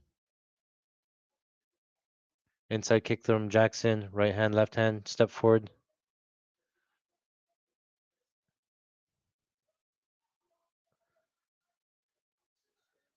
Right now it looks like Jackson screwed. Minus 225 for Jackson. I'm gonna take 225. Minus 225 for Jackson. That's off, no? Minus 225, I'm putting in for $1,000. He's winning round number one, and he's on his way to winning this round too. Marcos can't hold him on the ground. He's better on the striking. I'm gonna take minus 225 for 2 units, 1,000. Got it in. Well, his get up game is good, and he's a lot faster. And it was a weird line. That was his pre-fight line. He's already won half the fight.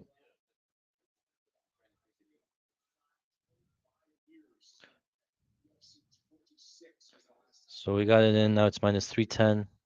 2.5 left. Whoever had the over 1.5 cashes. Jumping kick there from Marcos hits the body.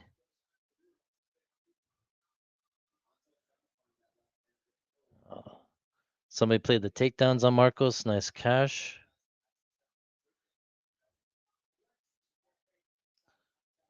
Two minutes 11, 1-2 there from Montel. Marcos grabs a single leg. Again, it's this grip strength. Look at this 2-on-1. When Montel gets up onto the fence, he controls the right arm of Marcos, and now he can't do anything with it. He can't break it off. He can't go around the body. He's stuck holding onto his own wrist. He can't get the arm free. Yeah. So what's he have to do? He tries to knee, can't hold him. Finally gets his arms together, but he can't break the grip. Up against the fence, he lost it. Now, yeah, Jackson gets a leg back. He breaks off. Jackson's a lot stronger with the hand strength that's preventing the takedowns here. Marcos again trying to shoot a single leg, gets a single leg, pushes Jackson back up against the fence, trying a double leg, nice split from Jackson. Trying to get the hands locked together. Breaks it off. He doesn't get the grip anymore. He's not going to get this takedown. Minute 3, minute 2, minute 1, minute left. Minus 340 for Jackson still, eh? Is he losing this round? Closer. I still think he won the round. I think he's up 2. That's right. Minus 340. And Jackson needs a finish. If he's down 2, he needs a finish. And I don't think it's that likely that he's going to get. He can't even get this takedown. Takedown, he's going to pop right back up again. He's fighting for it.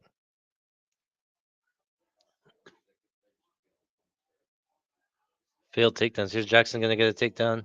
Oh, Jackson on the back. 20 seconds left. Somebody said that Marcos 2 takedowns was plus 600. Wow. Yeah. I thought he'd be able to get up more volume.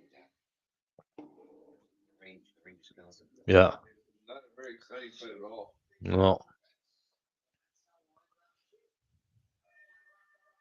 Next big spit.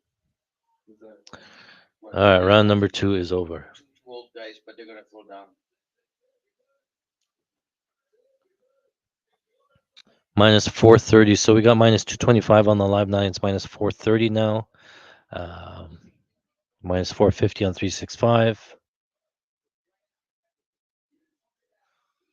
Hopefully you guys got in on that side. I think it's 2-0 Jackson. What do you guys think in the chat? Who says that? Marcos Goes Corner thinks it's even 1-1. Think so.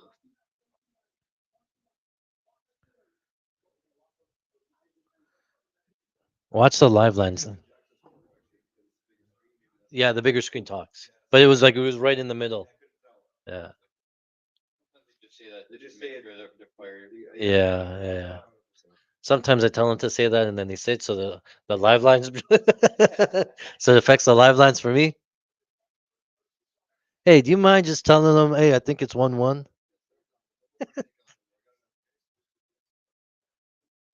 Cuidado, okay? Inside low kick there from Jackson. Forgot the clock again. Both corners think it's 1-1. Nice 1-2 there from Jackson lands.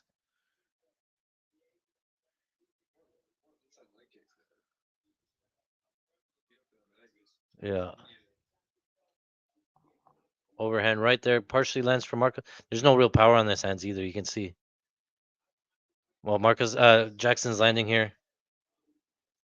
Knee, right hand over the top for Jackson. Another right hand, left hand. Marcos clinches up. Breathing up, clinches up against the fence. Jackson on the outside. Jackson looked like he had him hurt pretty bad there. The live line's going to crash now. Yeah.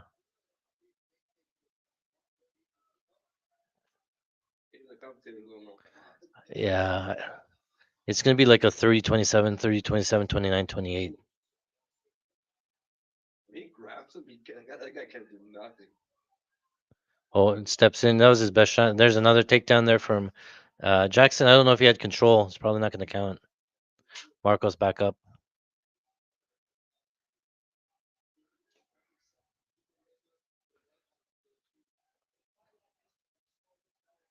Marcos spins him. Marcos going to get another takedown up against the fence. Watch, he can't hold him here. Right away, Jackson elevates, gets a lot. He goes right back to this position, to his back, and then he's back up again. Marcos can't even get a hook in, not one.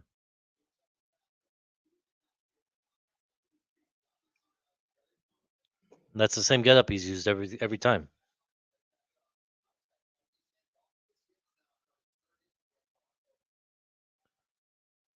I think Jackson's up to nothing. Still 3 minutes left in this round.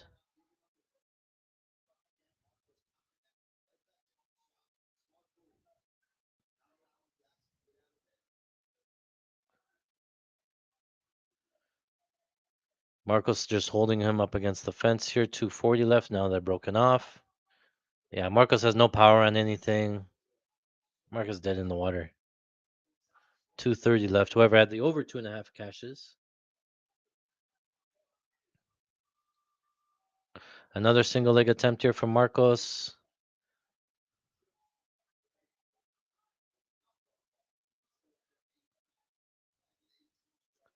Landed 18 strikes from Marcos. Montel Jackson minus 1,000 on the live line. That might be value. We're going to leave it. Marcos still fighting this takedown.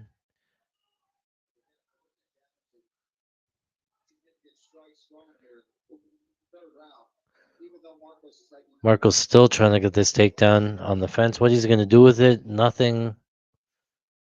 Sort of a dead cause here at this point, I think.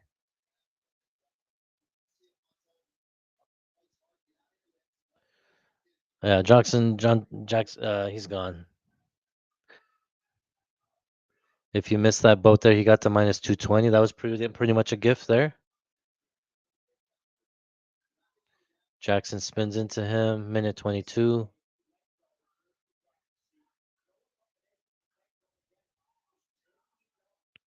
One, two misses there from Jackson. 1 minute left. Oh, a nice knee there from Jackson.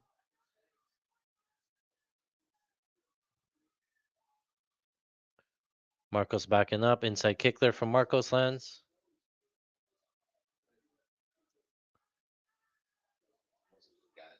Yeah. Oh, spinning back fist. That was his best attempt. Another takedown for Jackson. Whoever had all takedowns in this fight is cashing. Yeah.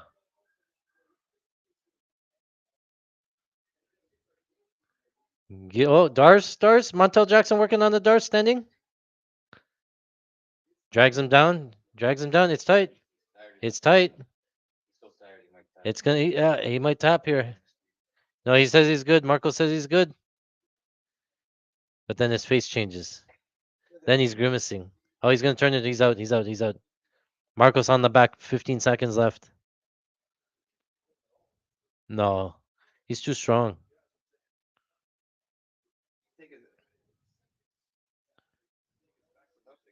Yeah, that was his best chance there. Just throw. Goes to decision. I think it's 30-27. It's like 30-27, 30. Marcos? How? Fighting like that? I know. Who's he fighting? Homer Simpson? It's one of the weirdest undefeated records I can see. He's not offering nothing. Just by the way, everybody's saying 1-1-1-1. Like it better not be another Davy Grant robbery. I don't see him offering much. Like he already was gifted a win against Davy Grant. He better not get gifted another one. How many times did he get his back and then couldn't do nothing to him? Yeah. How did you guys do? Let me see. Open this thing, open that thing. Oh.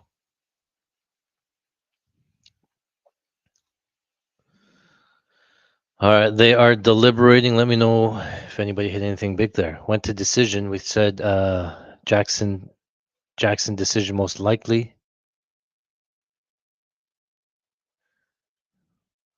Uh-oh. There, that was fast. No split.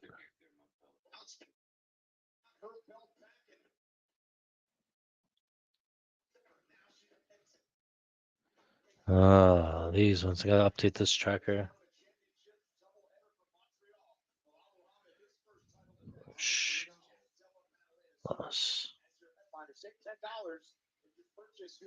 Mason Jones, that one partially won. Yeah, that's the winner. Let's take another deal. What's the way? What's the way you talking about? All right, decision. All three unanimous. 37. See, he was up. There's one. 1-1. Montel, unanimous 30-27. The 225 was a good. Yeah. He went to minus 225. He already won one and like half the fight. Line didn't change. Well, I wasn't even looking. I thought it was out of hand line. Yeah. I keep it open. Nothing said it. You got it in? Yeah, oh, nice. Let me know if you guys got it in.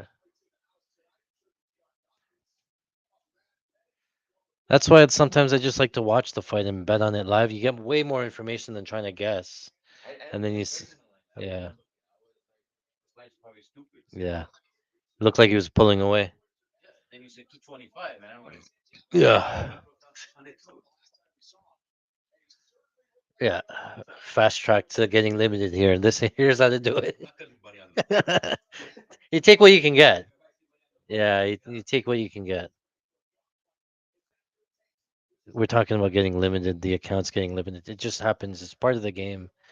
You start an account, you get limited, you just have to move on. Like part of the problems of being good, I guess. All right, next fight. Daniel D. Rod Rodriguez takes on Santanibio Ponzinibbio. Daniel Rodriguez 8-4 in the UFC. Most of his wins, 63% coming from decision. 4 losses, 50% by decision as well. Ponzinibbio 11-7, 55% of his wins coming from KO, 45% by decision. Most of Ponzinibbio's losses are by decision as well. Reach looks like Daniel Rodriguez is going to have 1 inch reach and 1 inch height advantage there. Um, Overall here, let's start on the blue side for Daniel Rodriguez. He's going to be a distance striker, 97% of his strikes coming from a distance. Head target about 78%. Head strike accuracy at 41%. So decent head strike accuracy for Rodriguez. Again, he's going to want to keep the fight standing. Goes to the body at 13% at 75% accuracy and 9% towards the legs at 93% accuracy.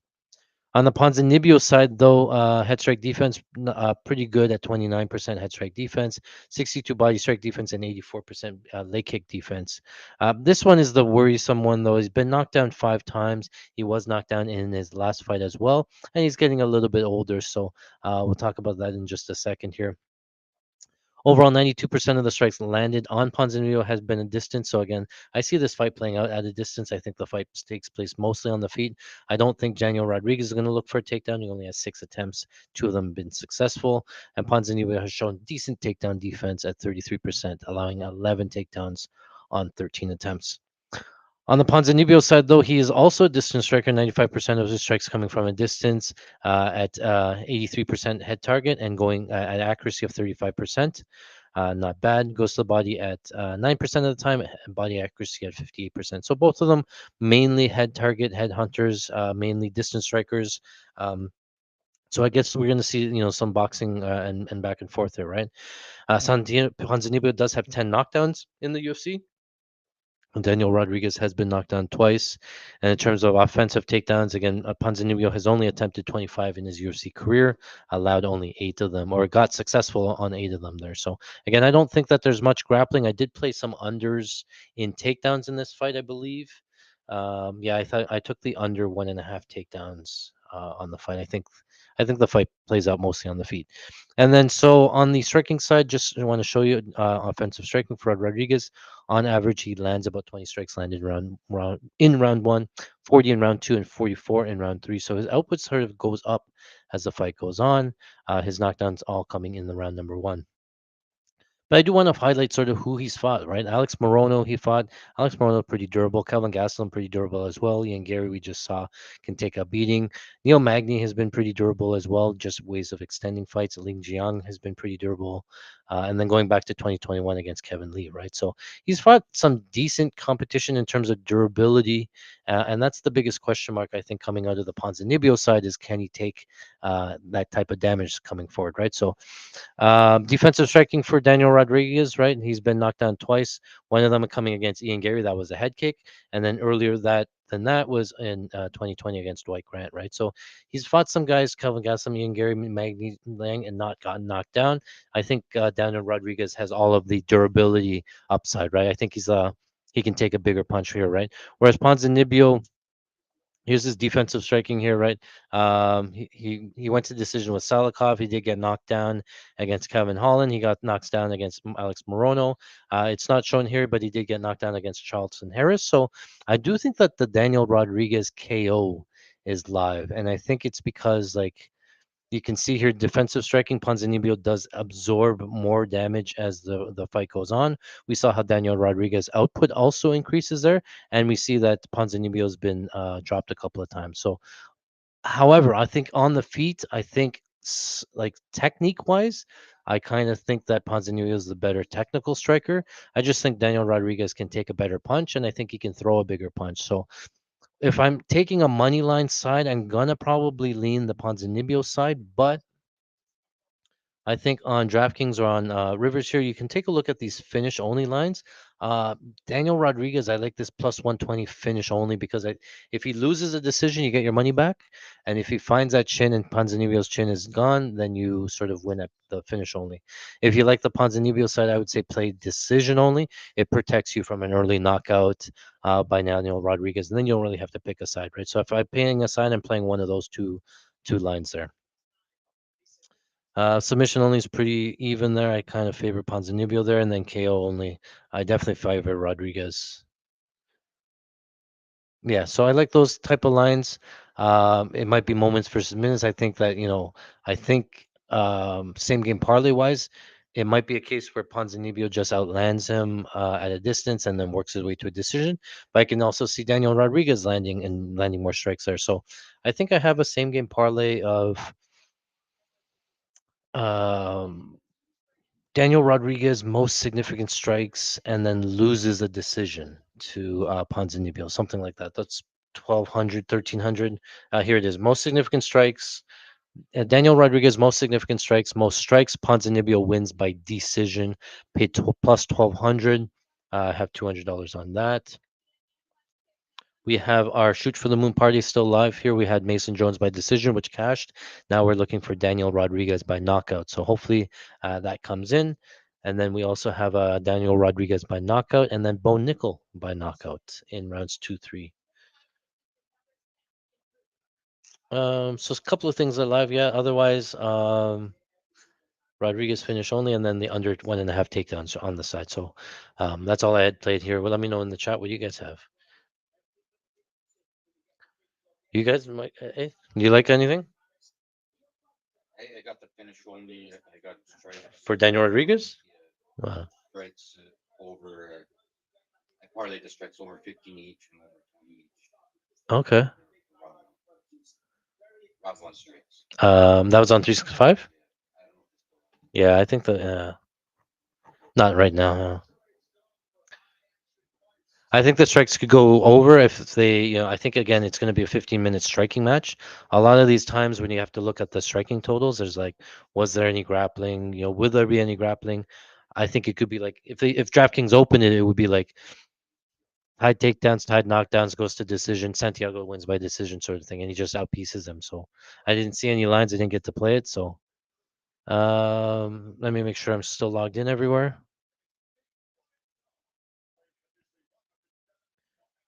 How do you like these streams so far? You guys, a lot of new people in here, first time joining. Thank you for hanging out. But let me know how it's going.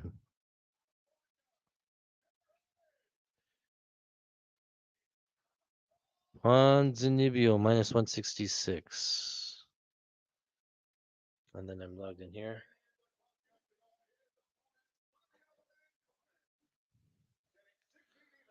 This tablet's dying.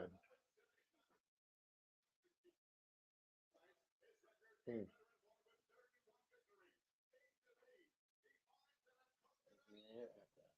Let's try again.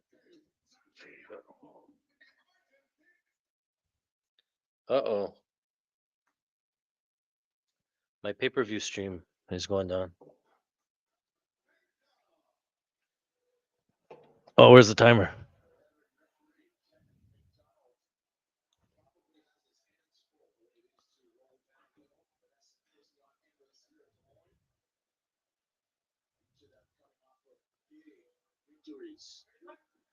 You ready to fight? All right, they're off. Round number one.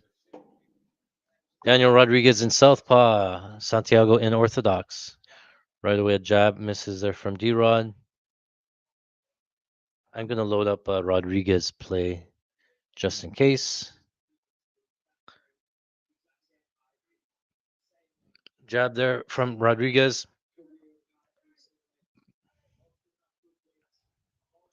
Nice strong jab there from Rodriguez. Inside kick there. Ponzinibbio taking the center of the cage. Rodriguez comes forward 1-2, doesn't land. Yeah. Has some stories to tell. Rodriguez still coming now. He's coming forward. They're both circling to the left. Jab to the body there from D-Rod. They just teleported. 4 minutes left in round number one. Outside kick there from Pons. Jab to the body there from Rodriguez.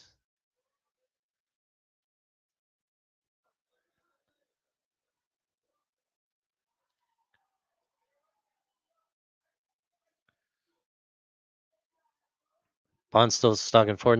Nothing big has happened yet. No real reason for the line to move. Plus 128 still from Rodriguez. I'm gonna load one up here.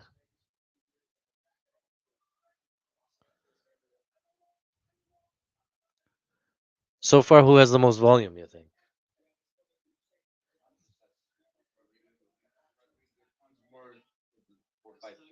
Yeah, it's more Rodriguez so far, right? Yeah, still a lot of time. 3 minutes, more than 3 minutes still left in round number one. 3 minutes left. High kick there from Pons to the body. Nice jab there from Pons. Yeah, he'll be in your face. He won't come. Yeah, he'll just bring it. So saying Pons has to like jab his way to a decision. Tied takedowns, tied knockdowns goes to decision. Pons goes to the body, blocked. Kick to the body. Nice one from Pons. Inside low kick. He has to kill that lead, man. Yeah, it's orthodox versus southpaw, so it's the kick to the body really. Oh, they're throwing now. Pons coming forward. Oh, D-Rod touches the chin. 220.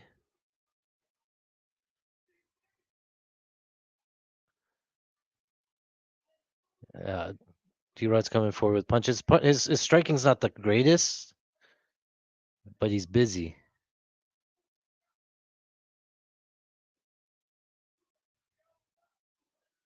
Kick to the body, 1-2. Oh, Pons in on the takedown. Nope. Pushed off. 144, 154 left. Yeah.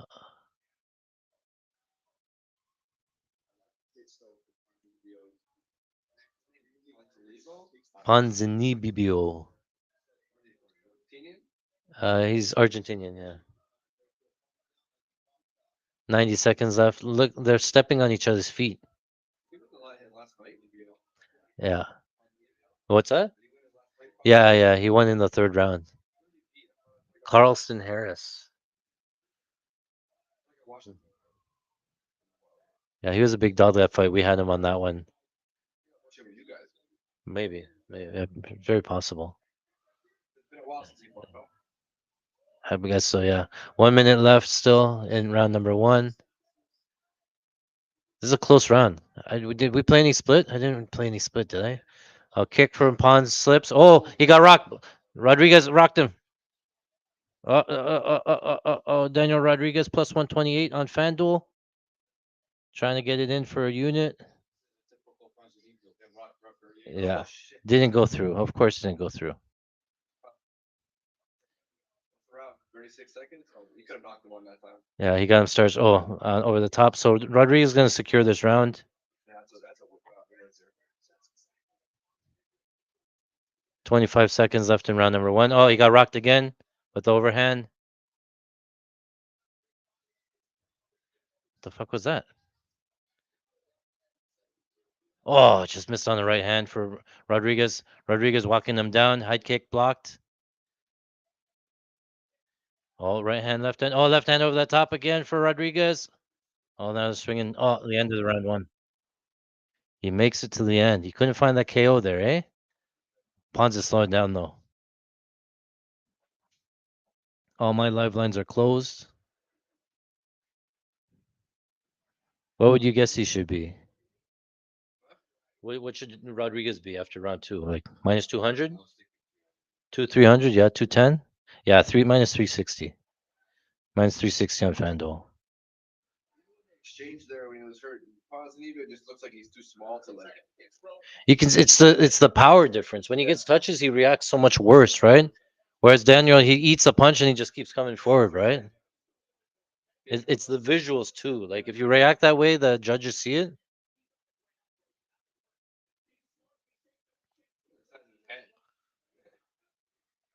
The KO is coming, man. We can feel it. The KO is coming. Like one of those like he wobbles him and he takes him to the ground Yeah. and like beat him like And then 70 times. submission, submission. Oh my god. Here's this left hand over the top of the shoulder, rocked him.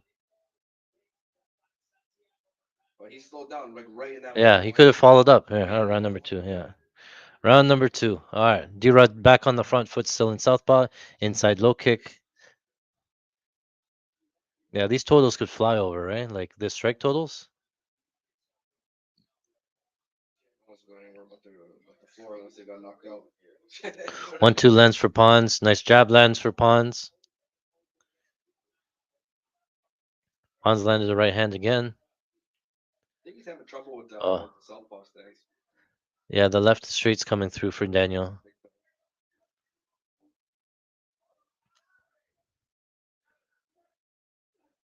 Right hand lands for pawns.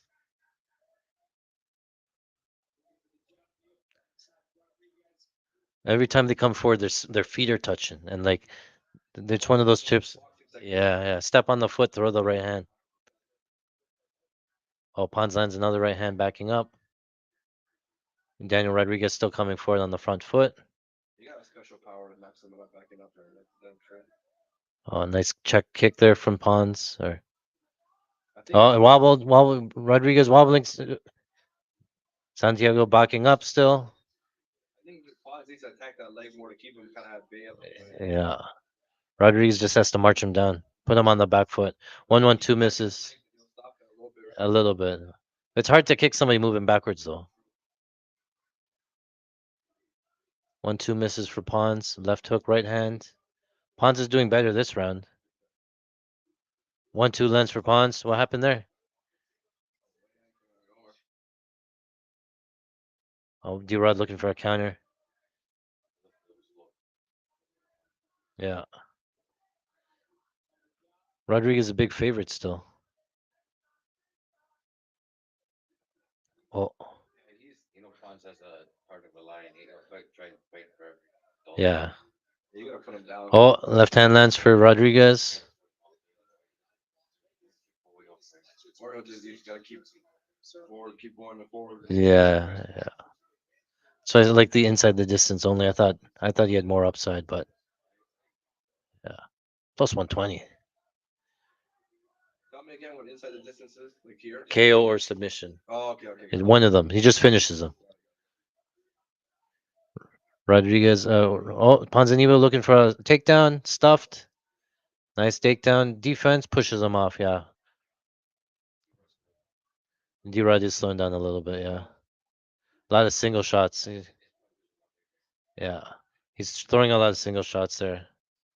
This round's close, no? Still 2 minutes left. Ponzinibbio plus 440 on the live line kind of makes sense too. Plus Plus 400. I'm gonna take some. I'm taking some plus 400 for Ponzinibbio. This round's pretty close.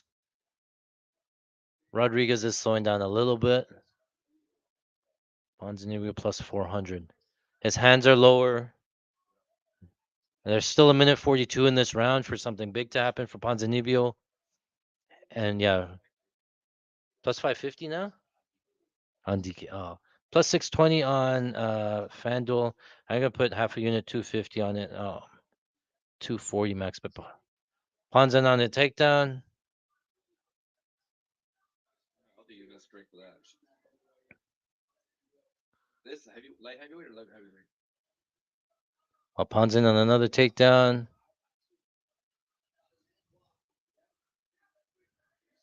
We got a little bit of plus 400 on Pons on the live line, but still a minute left in round number 2. But Rodriguez breathing pretty heavy from the mouth, hands a little bit lower. This round's close. DraftKings FanDuel still locked. I was gonna hit it for 620 plus 770. I'm gonna take that. 770. FanDuel, $240. Does it go through? Oh, it's in. Plus 770. Unless I'm seeing this round's close. No, it's 7-7. I think I'm gonna be able to. Yeah. Okay. So Rodriguez minus 1450 on FanDuel. Yeah. 770 for Pons. Yeah. And on 365, Daniel Rodriguez only minus 350. So I can already bet both sides there. Now it's coming down. Now it's plus 350. Oh, Pons got a takedown. Ponzinibbio got a takedown in round number 2. Watch this live line come down to even. It's gonna be pick 'em now. Yeah, it's gonna go back to even, and then I think Ponzinibbio should be a favorite to win round 3. What is he on 365 here? Sure, you're tired. Yeah. Yeah, I am though. His corner's trying to tell him to not fade. You're not tired. He's telling him he's tired. I think he's tired if he's telling you he's tired. Yeah.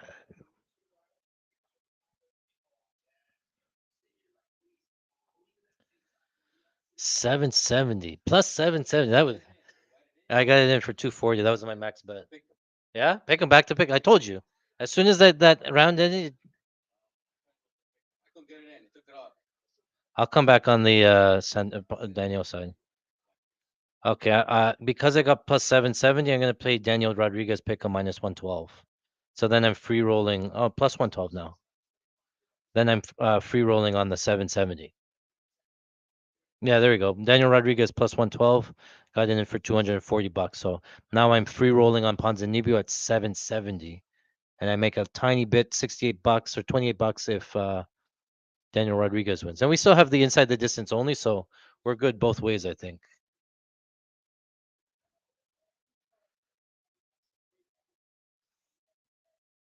Oh, I forgot the timer again. God damn it. 112 there from. As long as you get the bets in, it's okay. Yeah, the bets are the most important part. I'll call out the time. We're a little bit slow, but yeah, Rodriguez mouth open, but he's still throwing some heat. Just no technique on them.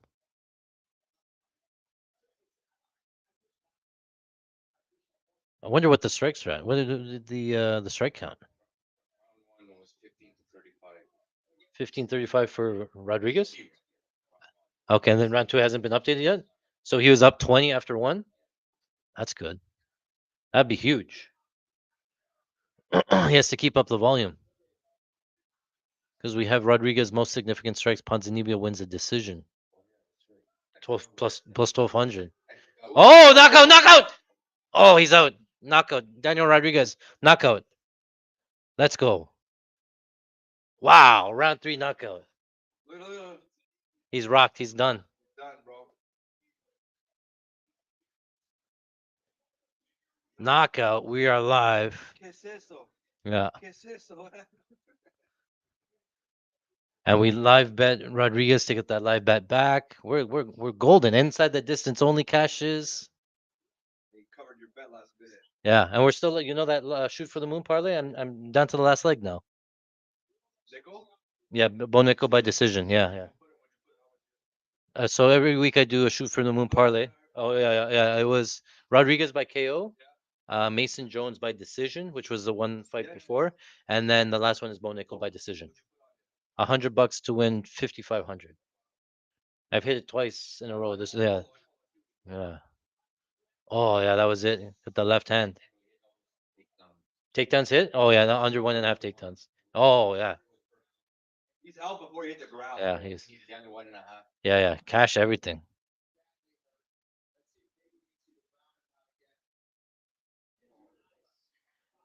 It was yeah, it was the durability difference. Like Yeah. he just ate it was the chin. He got to him and he finished him. No, man, why you still have to fight for No, it? I'm not done. Okay, I might be done. All right.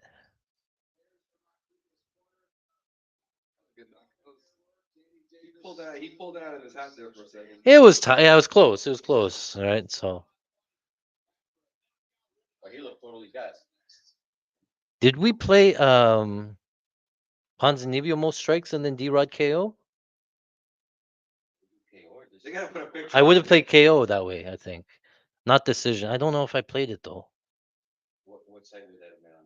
That would have been 365. 365, yeah. You don't even remember. I have too many Oh, of this them. guy.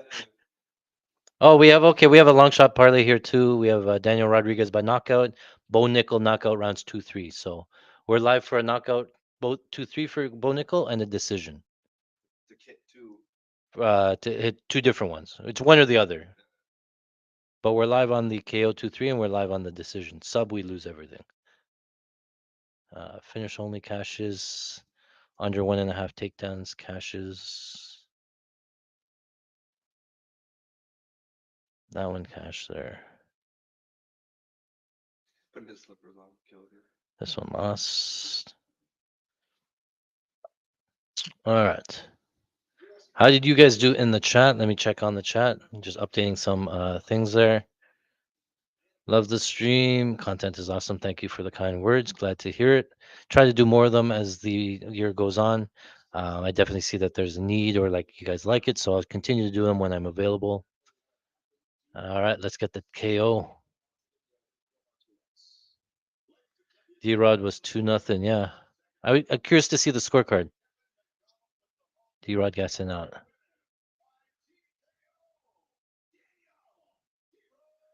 Rodriguez knockout round 3. Where do you live bet? We have a lot of yeah. I find when I go to Vegas, it's even harder to live bet in Vegas or bet in Vegas in general. We have more options here stateside than Vegas. Ponzi even money, yeah, plus 770 we got. D-Rod went from minus 900 to plus. That's why we live bet, guys. The odds change so fast in a fight that you have to be able to take advantage, and you'll find spots. You got him. Got him. D-Rod. Somebody got D-Rod plus 450. Nice. I don't know. Somebody said D-Rod 450. How can we hedge the shoot for the moon? All right. So those guys that tailed the shoot for the moon, we're on our last leg. We need Bo Nickel by decision. $100 turns into 5,500. I like the Bo Nickel side. I'm just not confident that it goes to decision. I think it does. I think the way that you can hedge is what fight doesn't go. Yeah. Yeah. Yeah. Yeah. You'll have yeah. I like the decision only line. So let me see. Let me pull up the DraftKings thing and we'll talk about it here.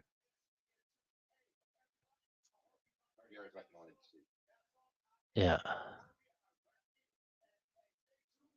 Where did it go here?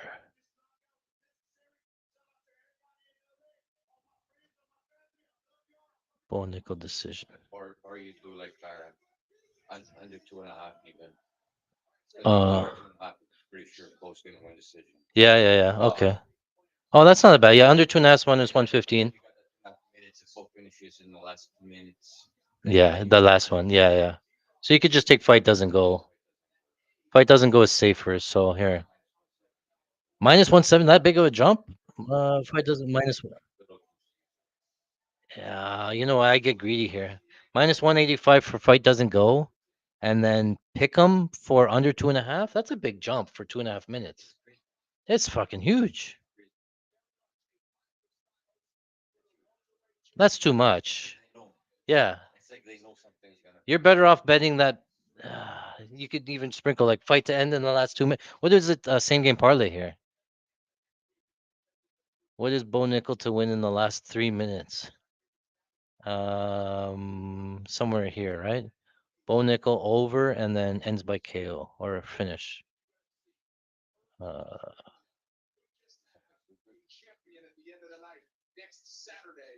hold on, yeah, hold on. 950, 950, yeah, 950. That's it.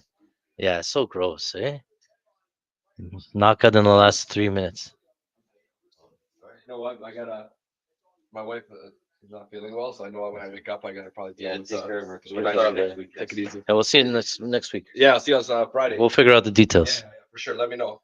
But like I said, I could probably do that thing with Marco or probably pick him up. Yeah, that's good. Yeah. Okay. Good luck with the rest of the betting. Yeah, buddy. Sure. Take whatever you want, eh? No. I'm good. I'm good. Okay. Sure, good luck. Cheers, buddy. See you Friday. Yep. All right, I guess. Well, you want to hedge? Hey, you guys want to hedge? I don't normally hedge. I let it go, but I get. And the fight doesn't go covers you for like any DeRitter kind of weird shit, right? Like any kind of flash submission. All right, all right. I don't normally edge. I don't normally arb. I let it ride. If I'm gonna place the bet, I let it ride the whole way. But I don't think DeRitter's winning a decision. But Very hard.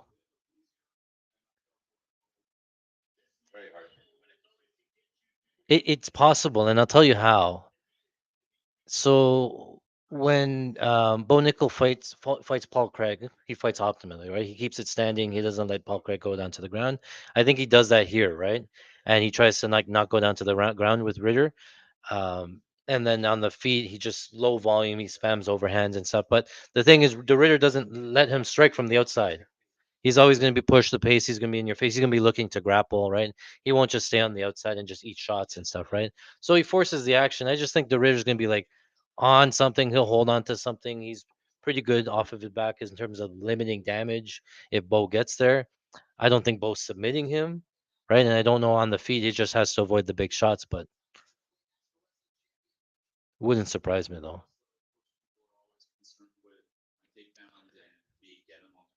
He doesn't like to get hit either, right? He's always just like in and out, one and done, whatever. Like.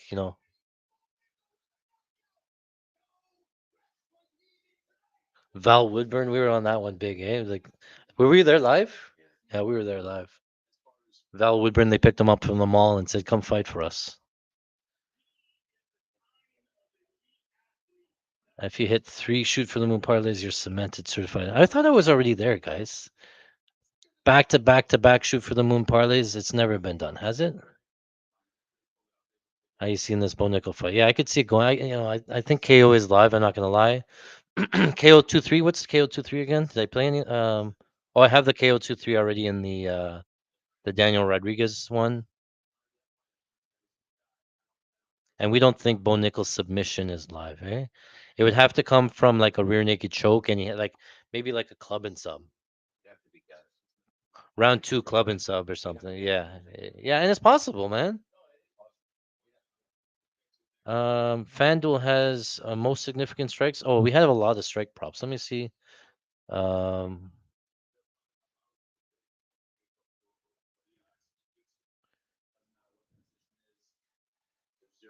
Mason Jones, Bo Nichols, KO round. Oh yeah, okay. So we have Bo Nickel money line plus over 2. Oh, it's here. Okay.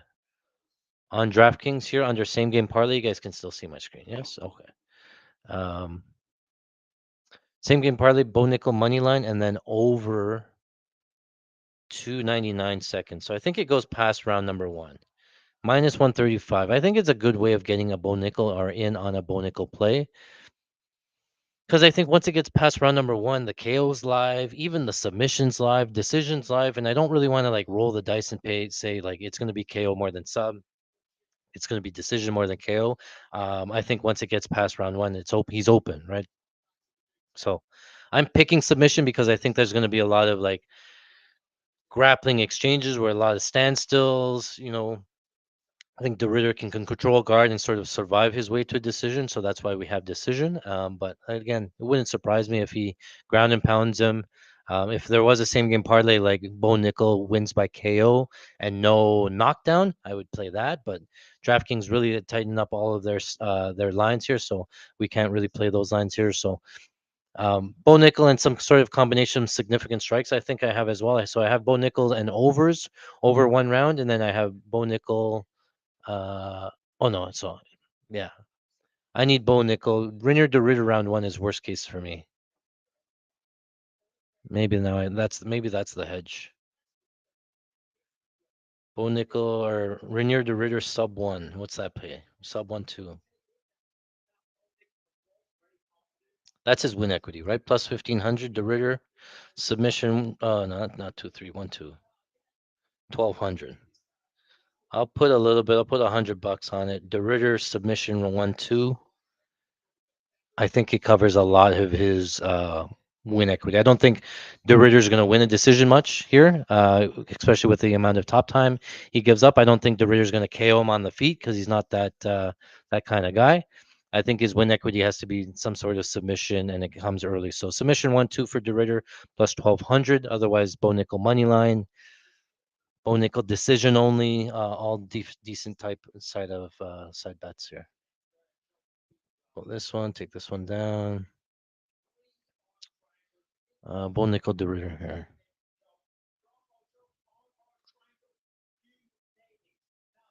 Head strike accuracy. Let me see here. Let me show you here this part here. Let me see if I have it.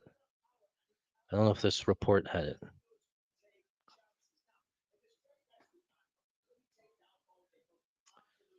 All right. This is our fighting stats striking tendencies. I haven't shown it to you. This is what separates us from everybody else. Nobody has this type of data, and it really helps me with my breakdowns here. So Bo Nickel here, he throws an 85% single strike rate, right? So he's not going to really sit down on his combos. He's not going to throw like a 1-2-3. He's going to throw 29% kicks, and he's going to throw a 1-2 at 2%. He's going to throw jabs, and then it's like this overhand too. We consider it a cross, but it's this left hook, right? That overhand left. He sends in southpaw, and he throws the overhand left over and over 22% of the time. Then he goes rear low kick at 18% of the time, and then it's the right hook at 15% of the time, right? So look at all these single shots. It's very hard to knock somebody out with a lot of these single shots, a lot of 85% single strike rate. So the knockout, if it does come, it's probably from ground and pound. I don't know on the feet just because his strike selections is just all single shots. Whereas De Ritter, he's a lot of kicks, right? And he's a lot of jabs, right hook, and then left high kick, right high kick, rear kick, low kick, sort of thing. So if Bo Nickel wants to get him down to the ground, he's going to have plenty of opportunity to get him down there. So here, let me pull this back up here. Let me pull up the odds, make sure I'm logged in. This one's going to be a banger. So let's see what happens here. Good luck to our shoot for the moon parlay, guys.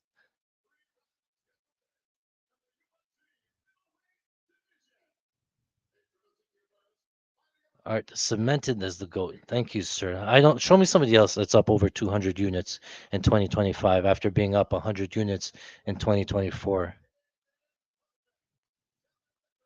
KO was fire. Yeah, a lot of people taking the decision. Are we hedging Bo KO? We need Bo by points for everything. A lot of comments in here. I appreciate you guys being here, joining and hanging out with me, man. Not used to seeing all these comments here. Let me know. You brought up a good point. Any thoughts on the stat strikes for nickel points? So again, I think that Bo Nickel tries to keep it on the feet. I think he wants to strike. So I actually took some De Ritter significant strikes over in a ladder. I don't know if it's still live. I got to check, but I think 15-minute striking match. I think that De Ritter can get to 20 strikes or whatever it was.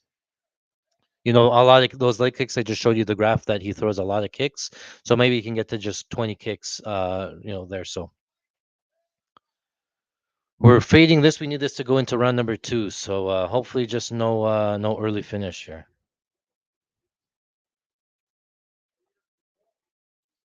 Oh, where's that timer?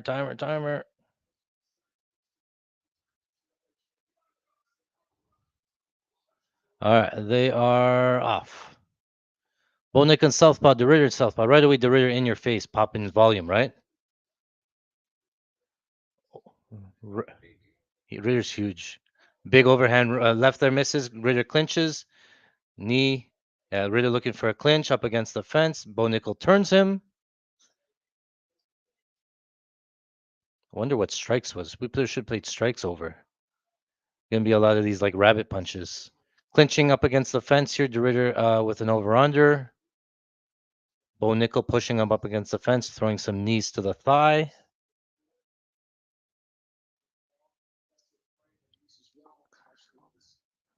Bo Nickel holding him up against the fence.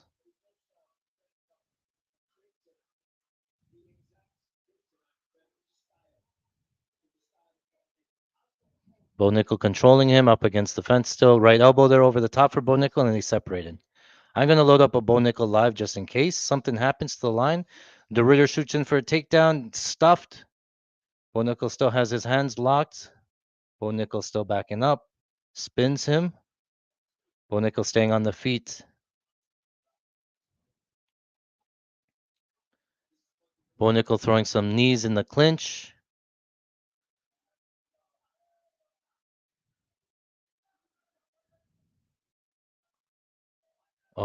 Trying for a step over for the Ritter. Doesn't get that takedown either. A lot of strikes here from the Ritter, but they're not significant. The Ritter switches him here. Bo Nickel double unders, spins him back on the fence again. Minus 460 on the live line still for Bo. Nothing really happening here. Wide, the round's still wide open.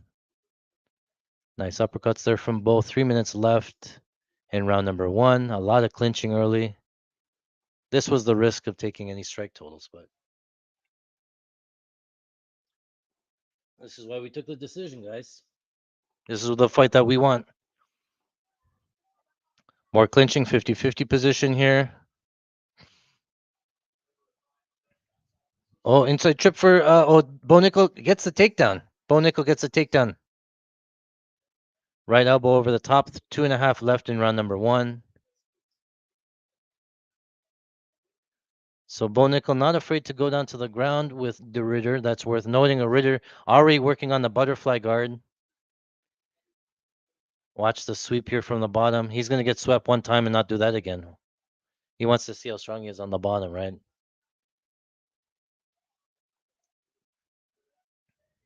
Oh, look for an armbar. Bo Nickel got his arm out of there.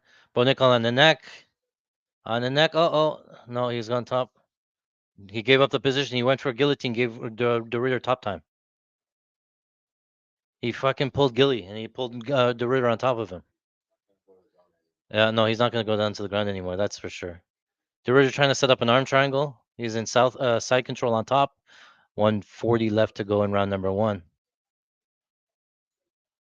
This is the difference is that the Ritter on top here. Yeah. That was a fucking mistake. He's too confident. How are you going to pull Gilly on this guy?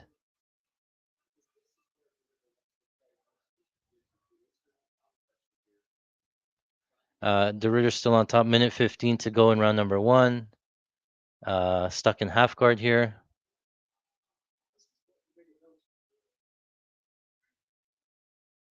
Oh, Bo Nickel minus 176 on the live line.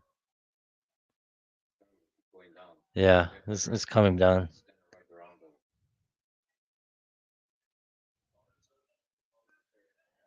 Oh, he get the mount? No, he's still in half.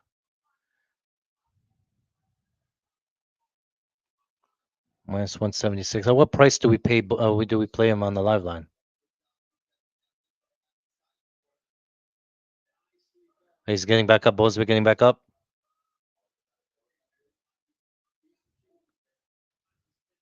Ritter getting to the back. Bo Nickel in turtle. 23 seconds to go. Bo Nichols back up. De Ritter was on his back fast. 20 seconds. Takedown again for De Ritter. I don't know if that one counted. 50-50 position. I think I like the cardio of Bo a little bit better, but yeah. De Ritter land a nice jab, a step in jab. Somebody's bleeding. Hands on the hips for Bo.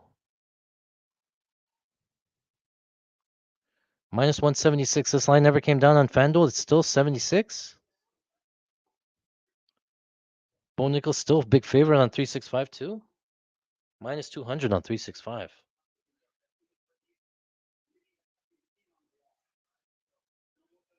Yeah, no more pulling guard. There you go.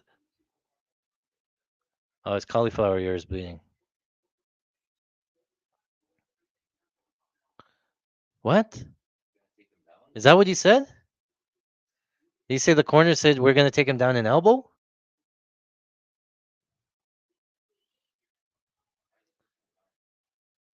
On the feet? I guess he doesn't like the pressure.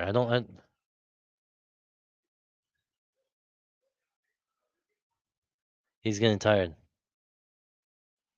All right, boys. Minus 176. I'm not touching Bo Nickel. That's dangerous. Well, we get the over 299 seconds. That's all right. Now we have Bo Nickel money line. I pick him. So I'll look for the Ritter side if it gets out of hand. I think just to hedge some Bo, but because we need Bo Nickel decision big. The Ritter's off. Oh, let me see. It started the clock. Outside kick misses from Bo. That didn't look good. Yeah. Right hand. The Ritter's in his face. Yeah, clinching up again. Yeah, he might not like the pressure and go for a takedown himself. Just don't pull Gilly.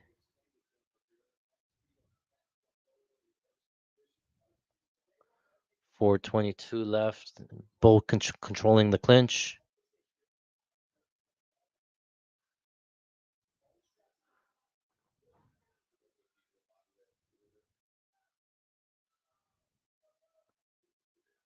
Bo's still controlling. Switches it here. Yeah, Bo's on the inside now. 4 minutes left in round number 2. Couple of rabbit punches from both sides. Oh, the Ritter going for a takedown, doesn't get it. Nice knee to the body. He has to watch these knees. Step over for the Ritter, tries to get it. He's gonna give up his back. Yep. Bo on the back, but they're standing. Ritter's gonna stand back up. Turns into him, back to standing, clinching up in the middle of the fence. Oh, nice knees from the Ritter. Oh, Bo slowing down a little bit. Big breast from Bo. Yeah. Yeah, he's wearing on him, working the body too. Oh, Bo looks like he's gonna quit. Bo looks like he's gonna quit. Yeah, he's hurt. I'm playing plus 108. I'm playing the Ritter here, minus 102 on the live. Oh, he's out. Bo Nichols out. The Ritter KO2. Did it get in? Didn't go. Bo the Ritter KO2. Wow. Who saw that one coming? Couldn't get that one in.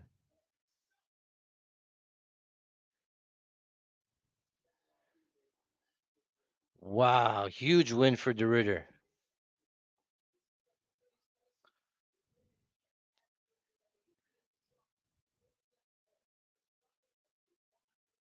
He got rocked there. He was slowing down. He couldn't. It was just the size of this guy. He's fucking massive. Yeah. He just punches his way into a clinch and just wears on you. Works the knees. Oh, nice knee. That knee rocked him. You can tell right here he's giving up. He wanted to quit right here. I couldn't get it in. Oh, the knee dropped him.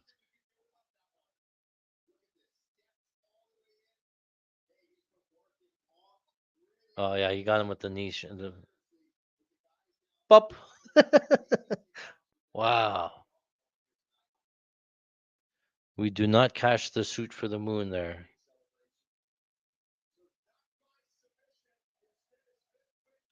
That's not great. So let me update these ones.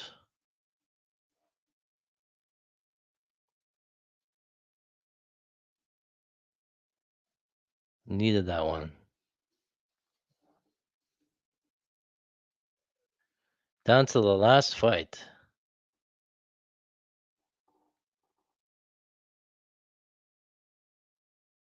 Interesting, this DeRitter kid. Um, Lost that one. Just updating lost there. Takedowns. All right.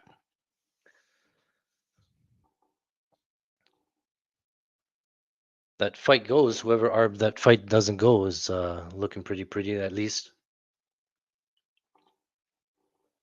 Got fancy.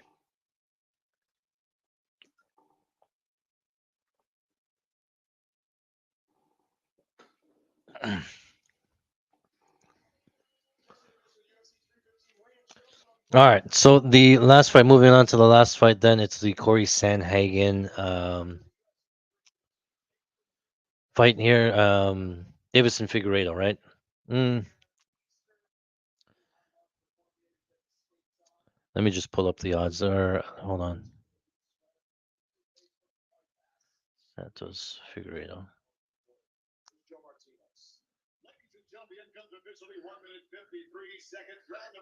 Needs to the body. All right. Cory Sandhagen, Figueiredo.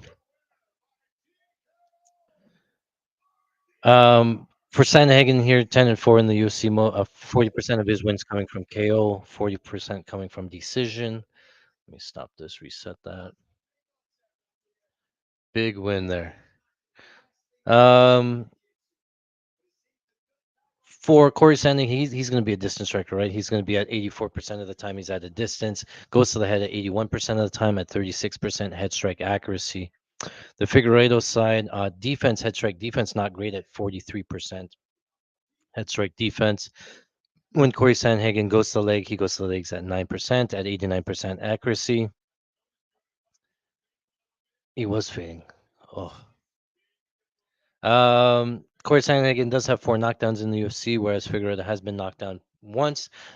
Historically, though, pretty durable, I think, for Figueiredo. The issue is more of the volume from him. Cory Sandhagen has looked for 50 takedowns in the UFC. 16 of them have been successful, and then Figueiredo has seen 60 and allowed 24 of them for a 40% takedown defense. So on the Figueiredo side, on offense, again, he's going to be a distance striker as well. 75% strikes at a distance, good head strike accuracy at 46%, and body strike accuracy at 75%, body leg accuracy at 80%. He's also shot 72 takedowns, with 25 of them have been successful, and the takedown defense on the Sandhagen side, seen 52 takedowns, 19 of them have been successful. So, um, in the end there, I do think that it's going to play out mainly on the feet, and we'll touch on some of the grappling here. You can see that the output for Cory Sandhagen pretty consistent around mid 20s in terms of strikes landed per round. He does have 4 knockdowns, 2 of them coming in round number 1, and 2 of them coming in round number 2. So they're going to come early for Sandhagen, but Figueroa does slow down a little bit. Cory Sandhagen against Umar, he did throw out some leg kicks there early. You can see that big leg kick numbers in round number 1 against Rob Font. He didn't really go to the leg kicks there. I think most of that fight was grappling there. That's why the no leg kicks number. Marlon Vera does stand there, so he went to the leg kicks as well. 10 of 11 in round number 1, 9 of 11 there. I think that is going to be a big story of this game here for Sandhagen. Circle the outside, pop some leg kicks, stick and move. Song Yadong, he played them out right. And then same thing with Pure Yan, he went to the leg kicks. So I think the leg kicks are a big part of the game plan here for Cory Sandhagen.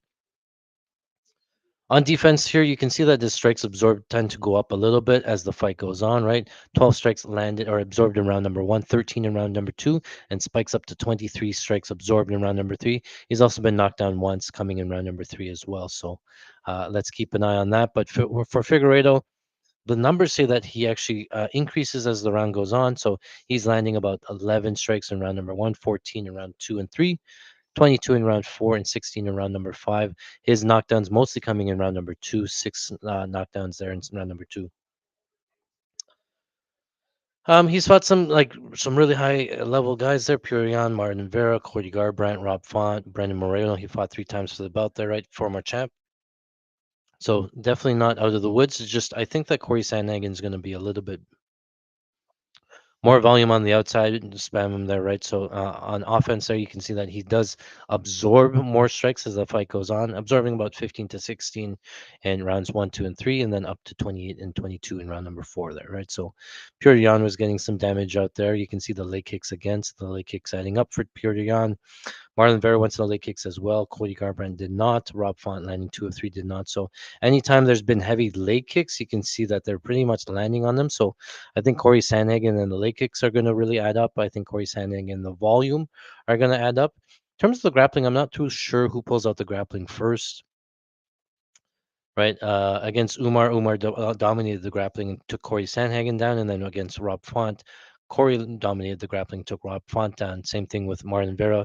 Sandhagen brought out the grappling and beat Martin Vera on the ground there. So he does have that grappling upside. I just don't know if he pulls it out here against Figueiredo, who's pretty nifty off his back there too, right? Umar, you give him a pass. Umar's going to take down everybody, and then really didn't face any grapplers in Rob Font, Marlon Vera, Song Yadong, Pirion. Nobody really proactively grapples of that group. So I guess it's possible here if Deiveson Figueiredo gets the takedown, controls him a little bit, but he hasn't really done that, right? Pirion, he couldn't get down. Cody Garbrandt, he got 1 of 5. He ended up submitting him when he did get him down. Rob Font as well. So I think it's back and forth. Let's talk about this one's not working. So yeah, when Sandhagen of the fight type, with a we tape 66% of the time was spent standing, 20% was on the ground. When he is on top in half guard, 73% was the time, of course, Sandhagen's in half guard, 11% in full guard, right? So he's just really controlling you from the top. Whereas when he's on bottom, we have that he gave up back mount 44% of the time, and then 36% of the time in full guard. So keep an eye on that. Striking performance here, Cory Sandhagen, 72% single strike rate, 29% kicks. Both guys about 28%, 29% kicks, and a lot of single strikes there, right? Both guys like the 1-2 jab, 19% for Sandhagen, 15% on the 2, and then goes double jab, right high kick, rear high kick, rear low kick. So looks like Sandhagen is going to be kicking a lot with that rear kick. Whereas on the Figueiredo side, jabs, rear high kicks, rear low kicks as well. A lot of the same weapons here from both sides. So by making the pick, I do think that it's going to be the volume of Sandhagen. I think it's going to be the leg kicks of Sandhagen. I think he's going to roll and he's going to cash. He's going to win by decision. So I think he's going to win like a 49-46 type decision. It might be like 49-46, 49-46, 48-47 type decision. So like the over 4.5 is not a bad look. What else here? Sandhagen by decision, almost the same thing. So if you're looking at Sandhagen decision minus 150, I kind of pay the juice. It's 45 cents to take the over, and then you get it to figure it lies on him or grapples him. You know, you don't want to. You're laying the juice anyway at minus 150. Um, Figueiredo fight goes to decision minus 120, 200, right? See this one here, the over 4.5 was minus 195, and the fight goes to decision was minus 200. Like 5 cents difference. It didn't make sense in the bullfight. I saw that earlier. Props, fighter props here. Sagan, significant strikes. I think this could go over, right? There's more time that's spent standing. I think he just pitter patters his way to the over. I think the fight goes over. Deiveson Figueiredo, his volume has been the biggest issue for him, right? He doesn't really throw big shots. So I would be, I don't feel comfortable laying the over because he might just not throw. And then the takedowns, I do think that we have the under 4.5 takedowns in the total fight. I thought it was a little bit high for 5 takedowns to land there.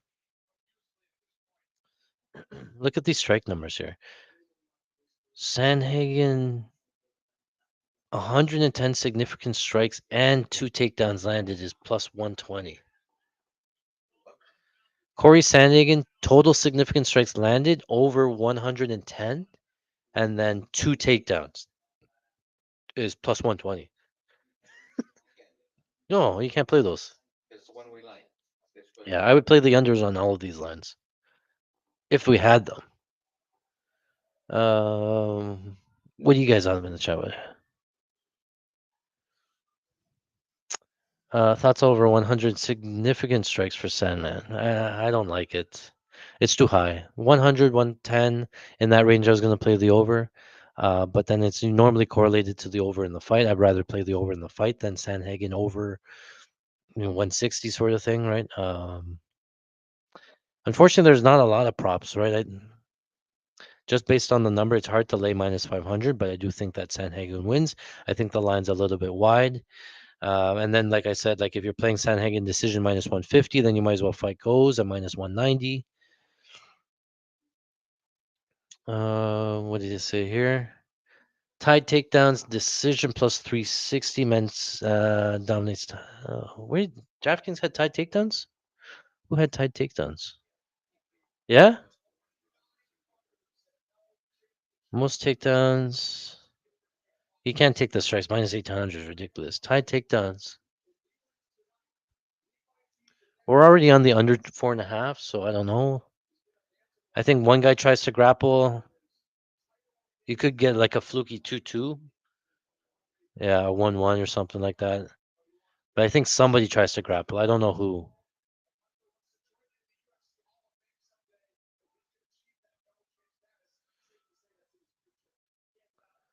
Uh, Nickel, don't want to hear them talk about Shemar. Yeah, not knockdowns. I'm looking at takedowns, right? Oh, there's no knockdowns this week. Last week there was all these knockdowns. I wonder why there's no knockdown lines. I wonder what happened.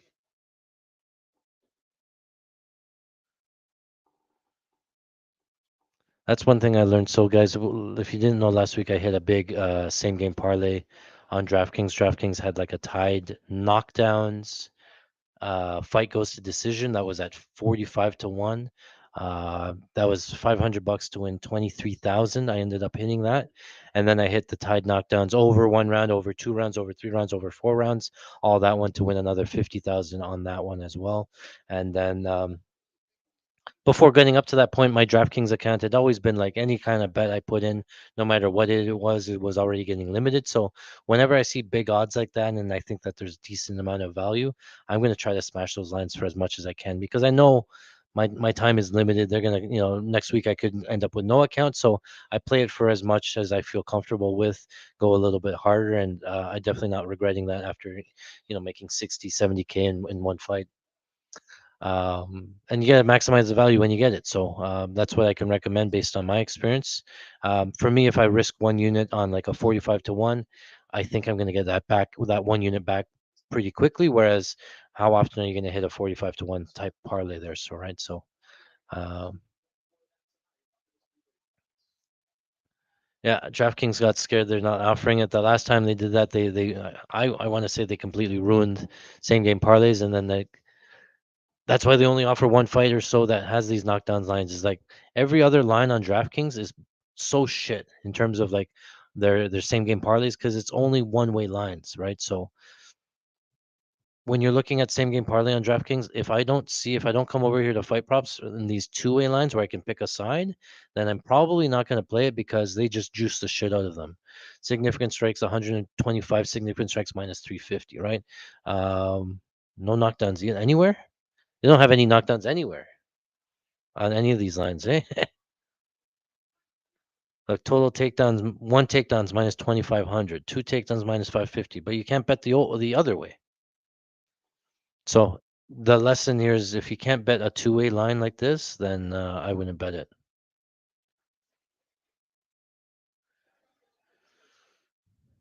Um, Fire props. Yeah, we talked about the significant strike lines. We talked about the takedown lines. I don't really have anything else. Oh, I could look for. Do we have any Sandhagen KO 234 or 345? You take any of that? No. I think I have to take it for like principle. I don't think it hits. I don't think it hits, but I think it's just Figgy slows down and he's moving down in weight, and it could be a grappling heavy fight. I doubt it. And then you don't want Figueiredo's getting older as well at a smaller weight class. We'll do it for the culture. We're looking for Cory Sandhagen KO 345. We have a lot of Cory Sandhagen most significant strikes, eh? Oh, it's 1100 now. Okay, I'm going to sprinkle that. A lot of strikes and not takedowns. All right, so I'm putting $100 on Cory Sandhagen KO 345. Now, again, I don't think it's going to hit, but I want to have that insurance because when it gets there, it's going to be real dicey, and I want to be able to at least like maybe hedge or give me some leeway in terms of what to do because I do think it's going to go to decision, and I think Cory's going to be the fresher fight in those later rounds. So, what do we have left? I'll just show you left on the card here. Cory Sandhagen by decision minus 140 we took. Cory Sandhagen goes to decision minus 185. I took for a little bit limited. Anytime at weird bets here are limited here. Sandhagen significant or same game parlay over 650, over 600 seconds. Money line most significant strikes starts round two is a decent same game parlay. Cory Sandhagen most significant strikes to fight starts round two. So we're looking for that. Most significant strikes, 15 strikes in round number one, and boast most strikes. Ooh, I don't know if Bo won most strikes. Damn, probably lost, eh? Damn, that's gross. You only got 20. They only credit him with 22. Strikes or significant strikes? Significant. Oh, what was his strikes? He was just throwing those strikes all day, like 100. First, you got a lot. Yeah, he was just nonstop with the strikes. Most significant strikes. So we have a lot of strikes and takedowns. 91. Total strikes, 22 significant. Yeah, okay. All right, they're in the octagon here. Let me just make sure I'm logged in everywhere. I will go.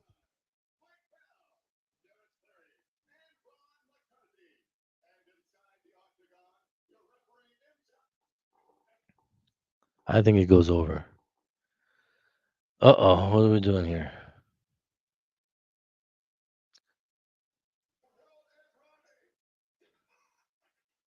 Des Moines. We're gonna have a blast next weekend, I think, in Montreal. Guys, if you don't know, for those who are joining me just for the main event, I'm giving away 2 tickets to Montreal. If you want to come with me, come hang out. All you have to do is post on social media in terms of what you want and why you want to come. Check out my profiles there. I did post out some contest rules. You got to follow the rules, and then I'll pick two or one person to give 2 tickets to, and come watch UFC 315 in Montreal. Just again, I'm up so much money this year, so much money last year, trying to give back a little bit. Don't mind, and you guys help me out by letting your friends know. Let your friends know about art scene fighting stats. That would be greatly appreciated. Like and subscribe, all that stuff. I don't do a ton of social media, but when I do, I post them out. I post everything over to our Patreon, patreon.com/fighting stats. You can find that here. You can join for free. I post all of the same game parlays, shoot for the moon parlays, things like that over here. So check that out, patreon.com/fighting stats, fightingstats.com, all that stuff. We do have a chat in there, so you can message me throughout the week to see what I think. And then anytime I place a bet, I post it there first. So you're first ones to know. So like these takedown props, these same game parlay props, I post them right away, and then my guys can get to them a little bit faster. So, all right, they're in the cage. I am still logged in a bit. Yeah.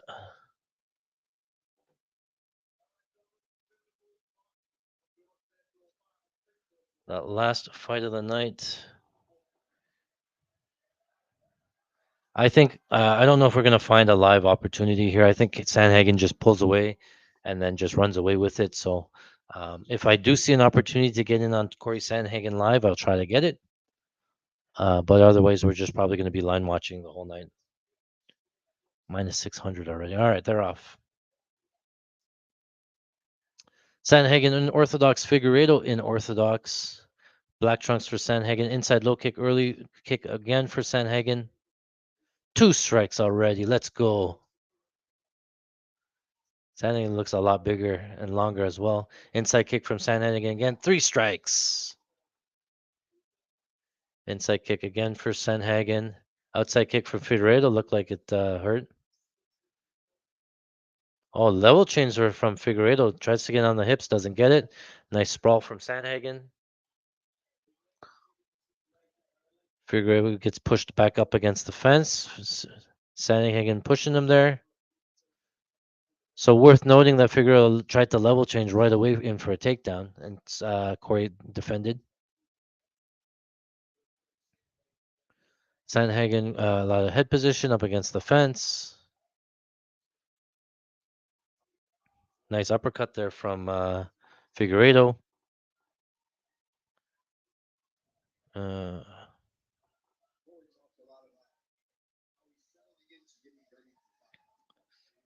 390. I'm gonna just set up Sandhagen bet in case the line comes down a little bit, but Sandhagen doing good distance management, outside kick there from Sandhagen. Because Figgy really has to level change under an entry to get in close to the hips, otherwise Sandhagen is not letting him get close. And Sandhagen can't load up on a big strike. He's just gonna pop jabs, pop kicks from the outside. Not leave himself open to the counter. Nice big uppercut there from Sandhagen lands. Figueiredo on a single leg. Nice takedown from Figueiredo. Figueiredo on top. Sandhagen gonna get back up. Figueiredo's too high, and they're back up to their feet. No, he tried to get up. Sandhagen's on top. Is that a takedown? What is that? Sandhagen trying to get control on top here. Sandhagen on top. Full guard on top. Live lines are closed. Figueiredo's looking for a knee bar, heel hook off of the back. Doesn't have anything yet. Couple of nice strikes here from Sandhagen on top. Punches, long leg here.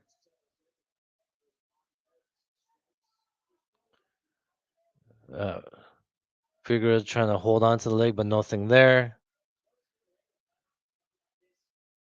Yeah, 550 on Sandhagen. Oh, big elbow there from Sandhagen on top. Another left elbow. Another right left hand there from Sandhagen. Sandhagen passes to half guard. Don't regains full guard. Back on the heel hook for Figueiredo. Doesn't look like he's gonna get it. Sandhagen makes him pay with some hammer fists. Nice elbow there. These are significant too, right?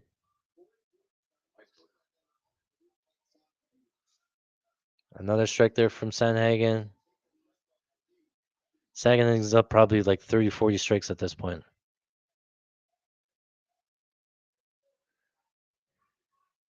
90 seconds. He's Figueiredo's transitions to the back. Sagan trying to roll. Can't roll. Sagan's gonna still stay on top. More strikes here from Cory.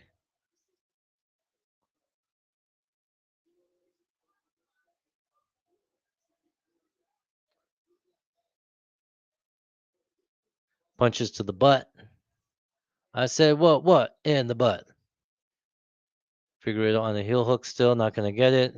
Cory puts it down. Cory's on top again. Nice right hand from Cory. Left hand ground and pound from Cory on top. 50 seconds left in round number one. Figueiredo back on the heel hook again.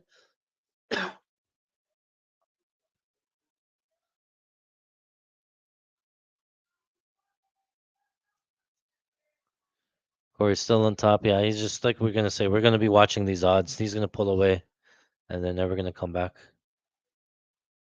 Minus 700 for Cory on the live line here.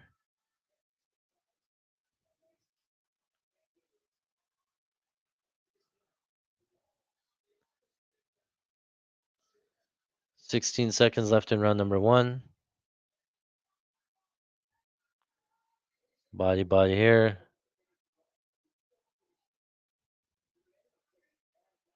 Nice big shots there from Cory Sandhagen on top. Yeah, that's not a great look for Figgy, man. Figgy a little bit slow to get up. Walks back to his corner. Unplayable. I think it might take him down now with all the success he had down there. Yeah. It was easy. And it might go easy to Yeah. Figure yeah, he's not getting 5 rounds. There's no way. What's the line on DraftKings for ends by KO? I closed it. Big breast from Figgy in the corner. DraftKings has this method of victory live. What's it? Minus 1150 on the live line. Decision minus 200. That's not. KO's minus 110. You can't take it. That's going down to minus 25.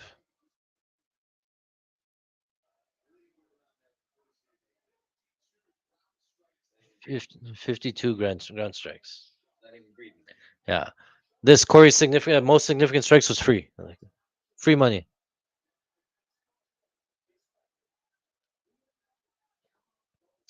All right, round number 2. They're out.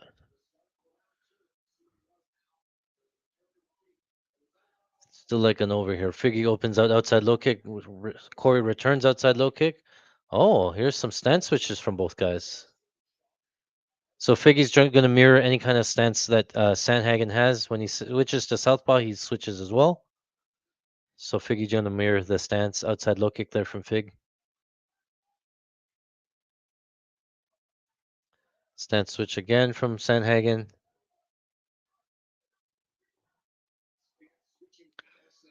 Corey, oh, Deiveson Figueiredo ducks under, gets the back standing.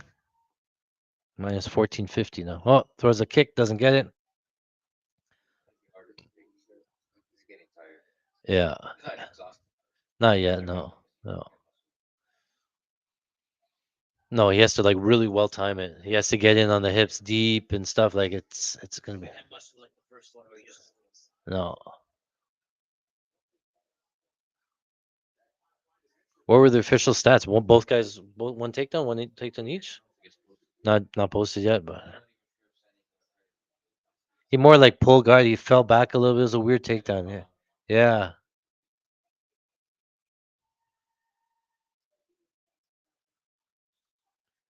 Outside kick. Oh, Figgy tries to go overhand.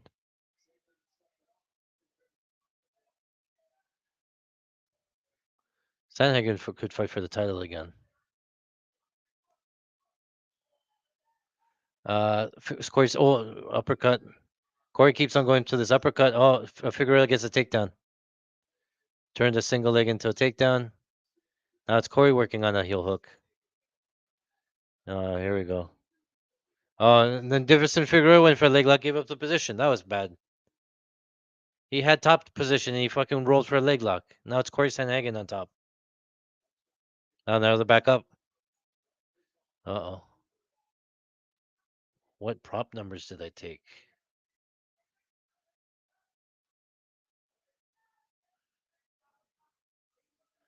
$5.99, just over 600. Okay, so I need this round to end. Fight starts round 2. That wins. Oh, Corey with the takedown. Yeah. Ground and pound here for Corey. A lot of time to work. Gave him one each round one. Oh, yeah? Oh, we're cooked. Need a finish. You got 2 each now. Yeah.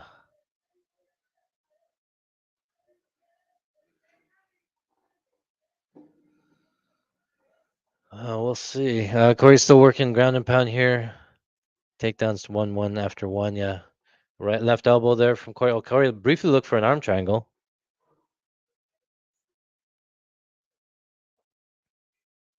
148. I'd like this fight to keep going past this point, at least before Corey finishes.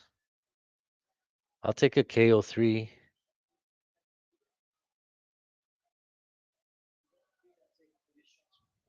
Minus 3,500 for Corey on the live line. Like we said, it's just he's gonna pull away and then you'll never get the line again. Steps into half guard or right away. Figueredo looking for a heel hook again. Figgy looking for more heel hooks. Oh, Sandhagen chooses to go for heel hook as well. What is this? Fucking roll for heel hook day.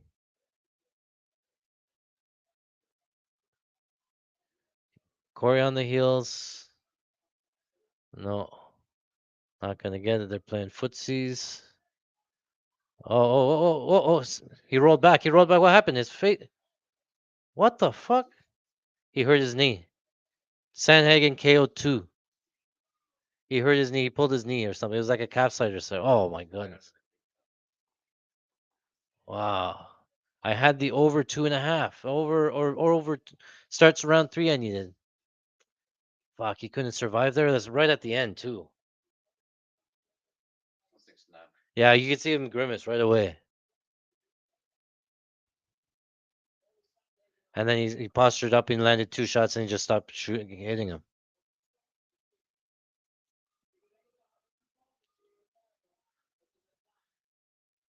Cory Sandhagen wins by TKO round 2. Let's see here. Watch the leg. Oh, he stepped forward and he popped the knee. Yeah. That's what I saw. He went back already. He was already done. Uh, Fuck, how much time was left? Yeah, he was tapping. His knee was done. Yeah, they call it TKO now. There's less than a minute left in the fucking round. Yeah, he popped it right there. It's like an MCL.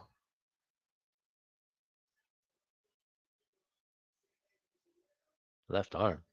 Is the knee. Oh. Yeah, his knee's already hurting. Well, what are you gonna do, man? How do you call knee ACL tear? So Sandhagen does not get to decision. He gets the loss there. Not a great night overall, I think, for me. Someone expected came back to earth a little bit. I'll have to tally it up. On the live, I think we did okay though, but I'll have to tally that one up as well at the end of the night. But shoot me a follow, like, and subscribe, all that stuff. Let people know if you like this type of content. A lot of you guys tuned in for the first time. Thank you and welcome. Again, my name is Art C. I just want a couple of things I wanted to show you guys. Again, we have all of those exclusive stats that we showed you. Again, I post everything over to our Patreon. We do have a chat bot on the website, fightingstats.com. To show this chat bot. And then again, I'm going over to Montreal next week. So join me, UFC 315. If you want to get tickets, post on social media in terms of why you want those tickets. And I'll pick a winner sometime this week coming up. You can follow us on Instagram, on YouTube, Fighting Stats. My name is Art C. And yeah, again, thank you for hanging. I hope you guys enjoyed the show.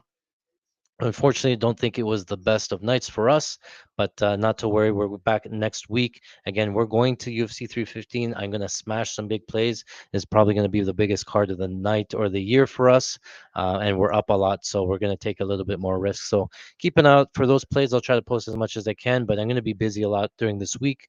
I'll be joining MMA Odds Breakers tomorrow for breaking down that card. So if you want to hear my early thoughts, come tune into that. But as always, appreciate you guys. Like, subscribe, all that stuff. Let people know. I'll be getting some food here, getting some dinner. But again, appreciate you guys for joining. All the best. Very much for watching. My name is Art C. If you like this type of content, make sure you smash that like button, hit the subscribe. You'll get notified anytime we put out new content. In 2024, we are up over 118 units. That's $58,000 at $500 units. We are using our exclusive UFC stats, not available anywhere else. I'm telling you, it gives us a huge edge over our competition, helps us make money long term. So come join us today, patreon.com/fightingstats. That's where we put all of our bets, our best bets, our shoot for the moon parlays.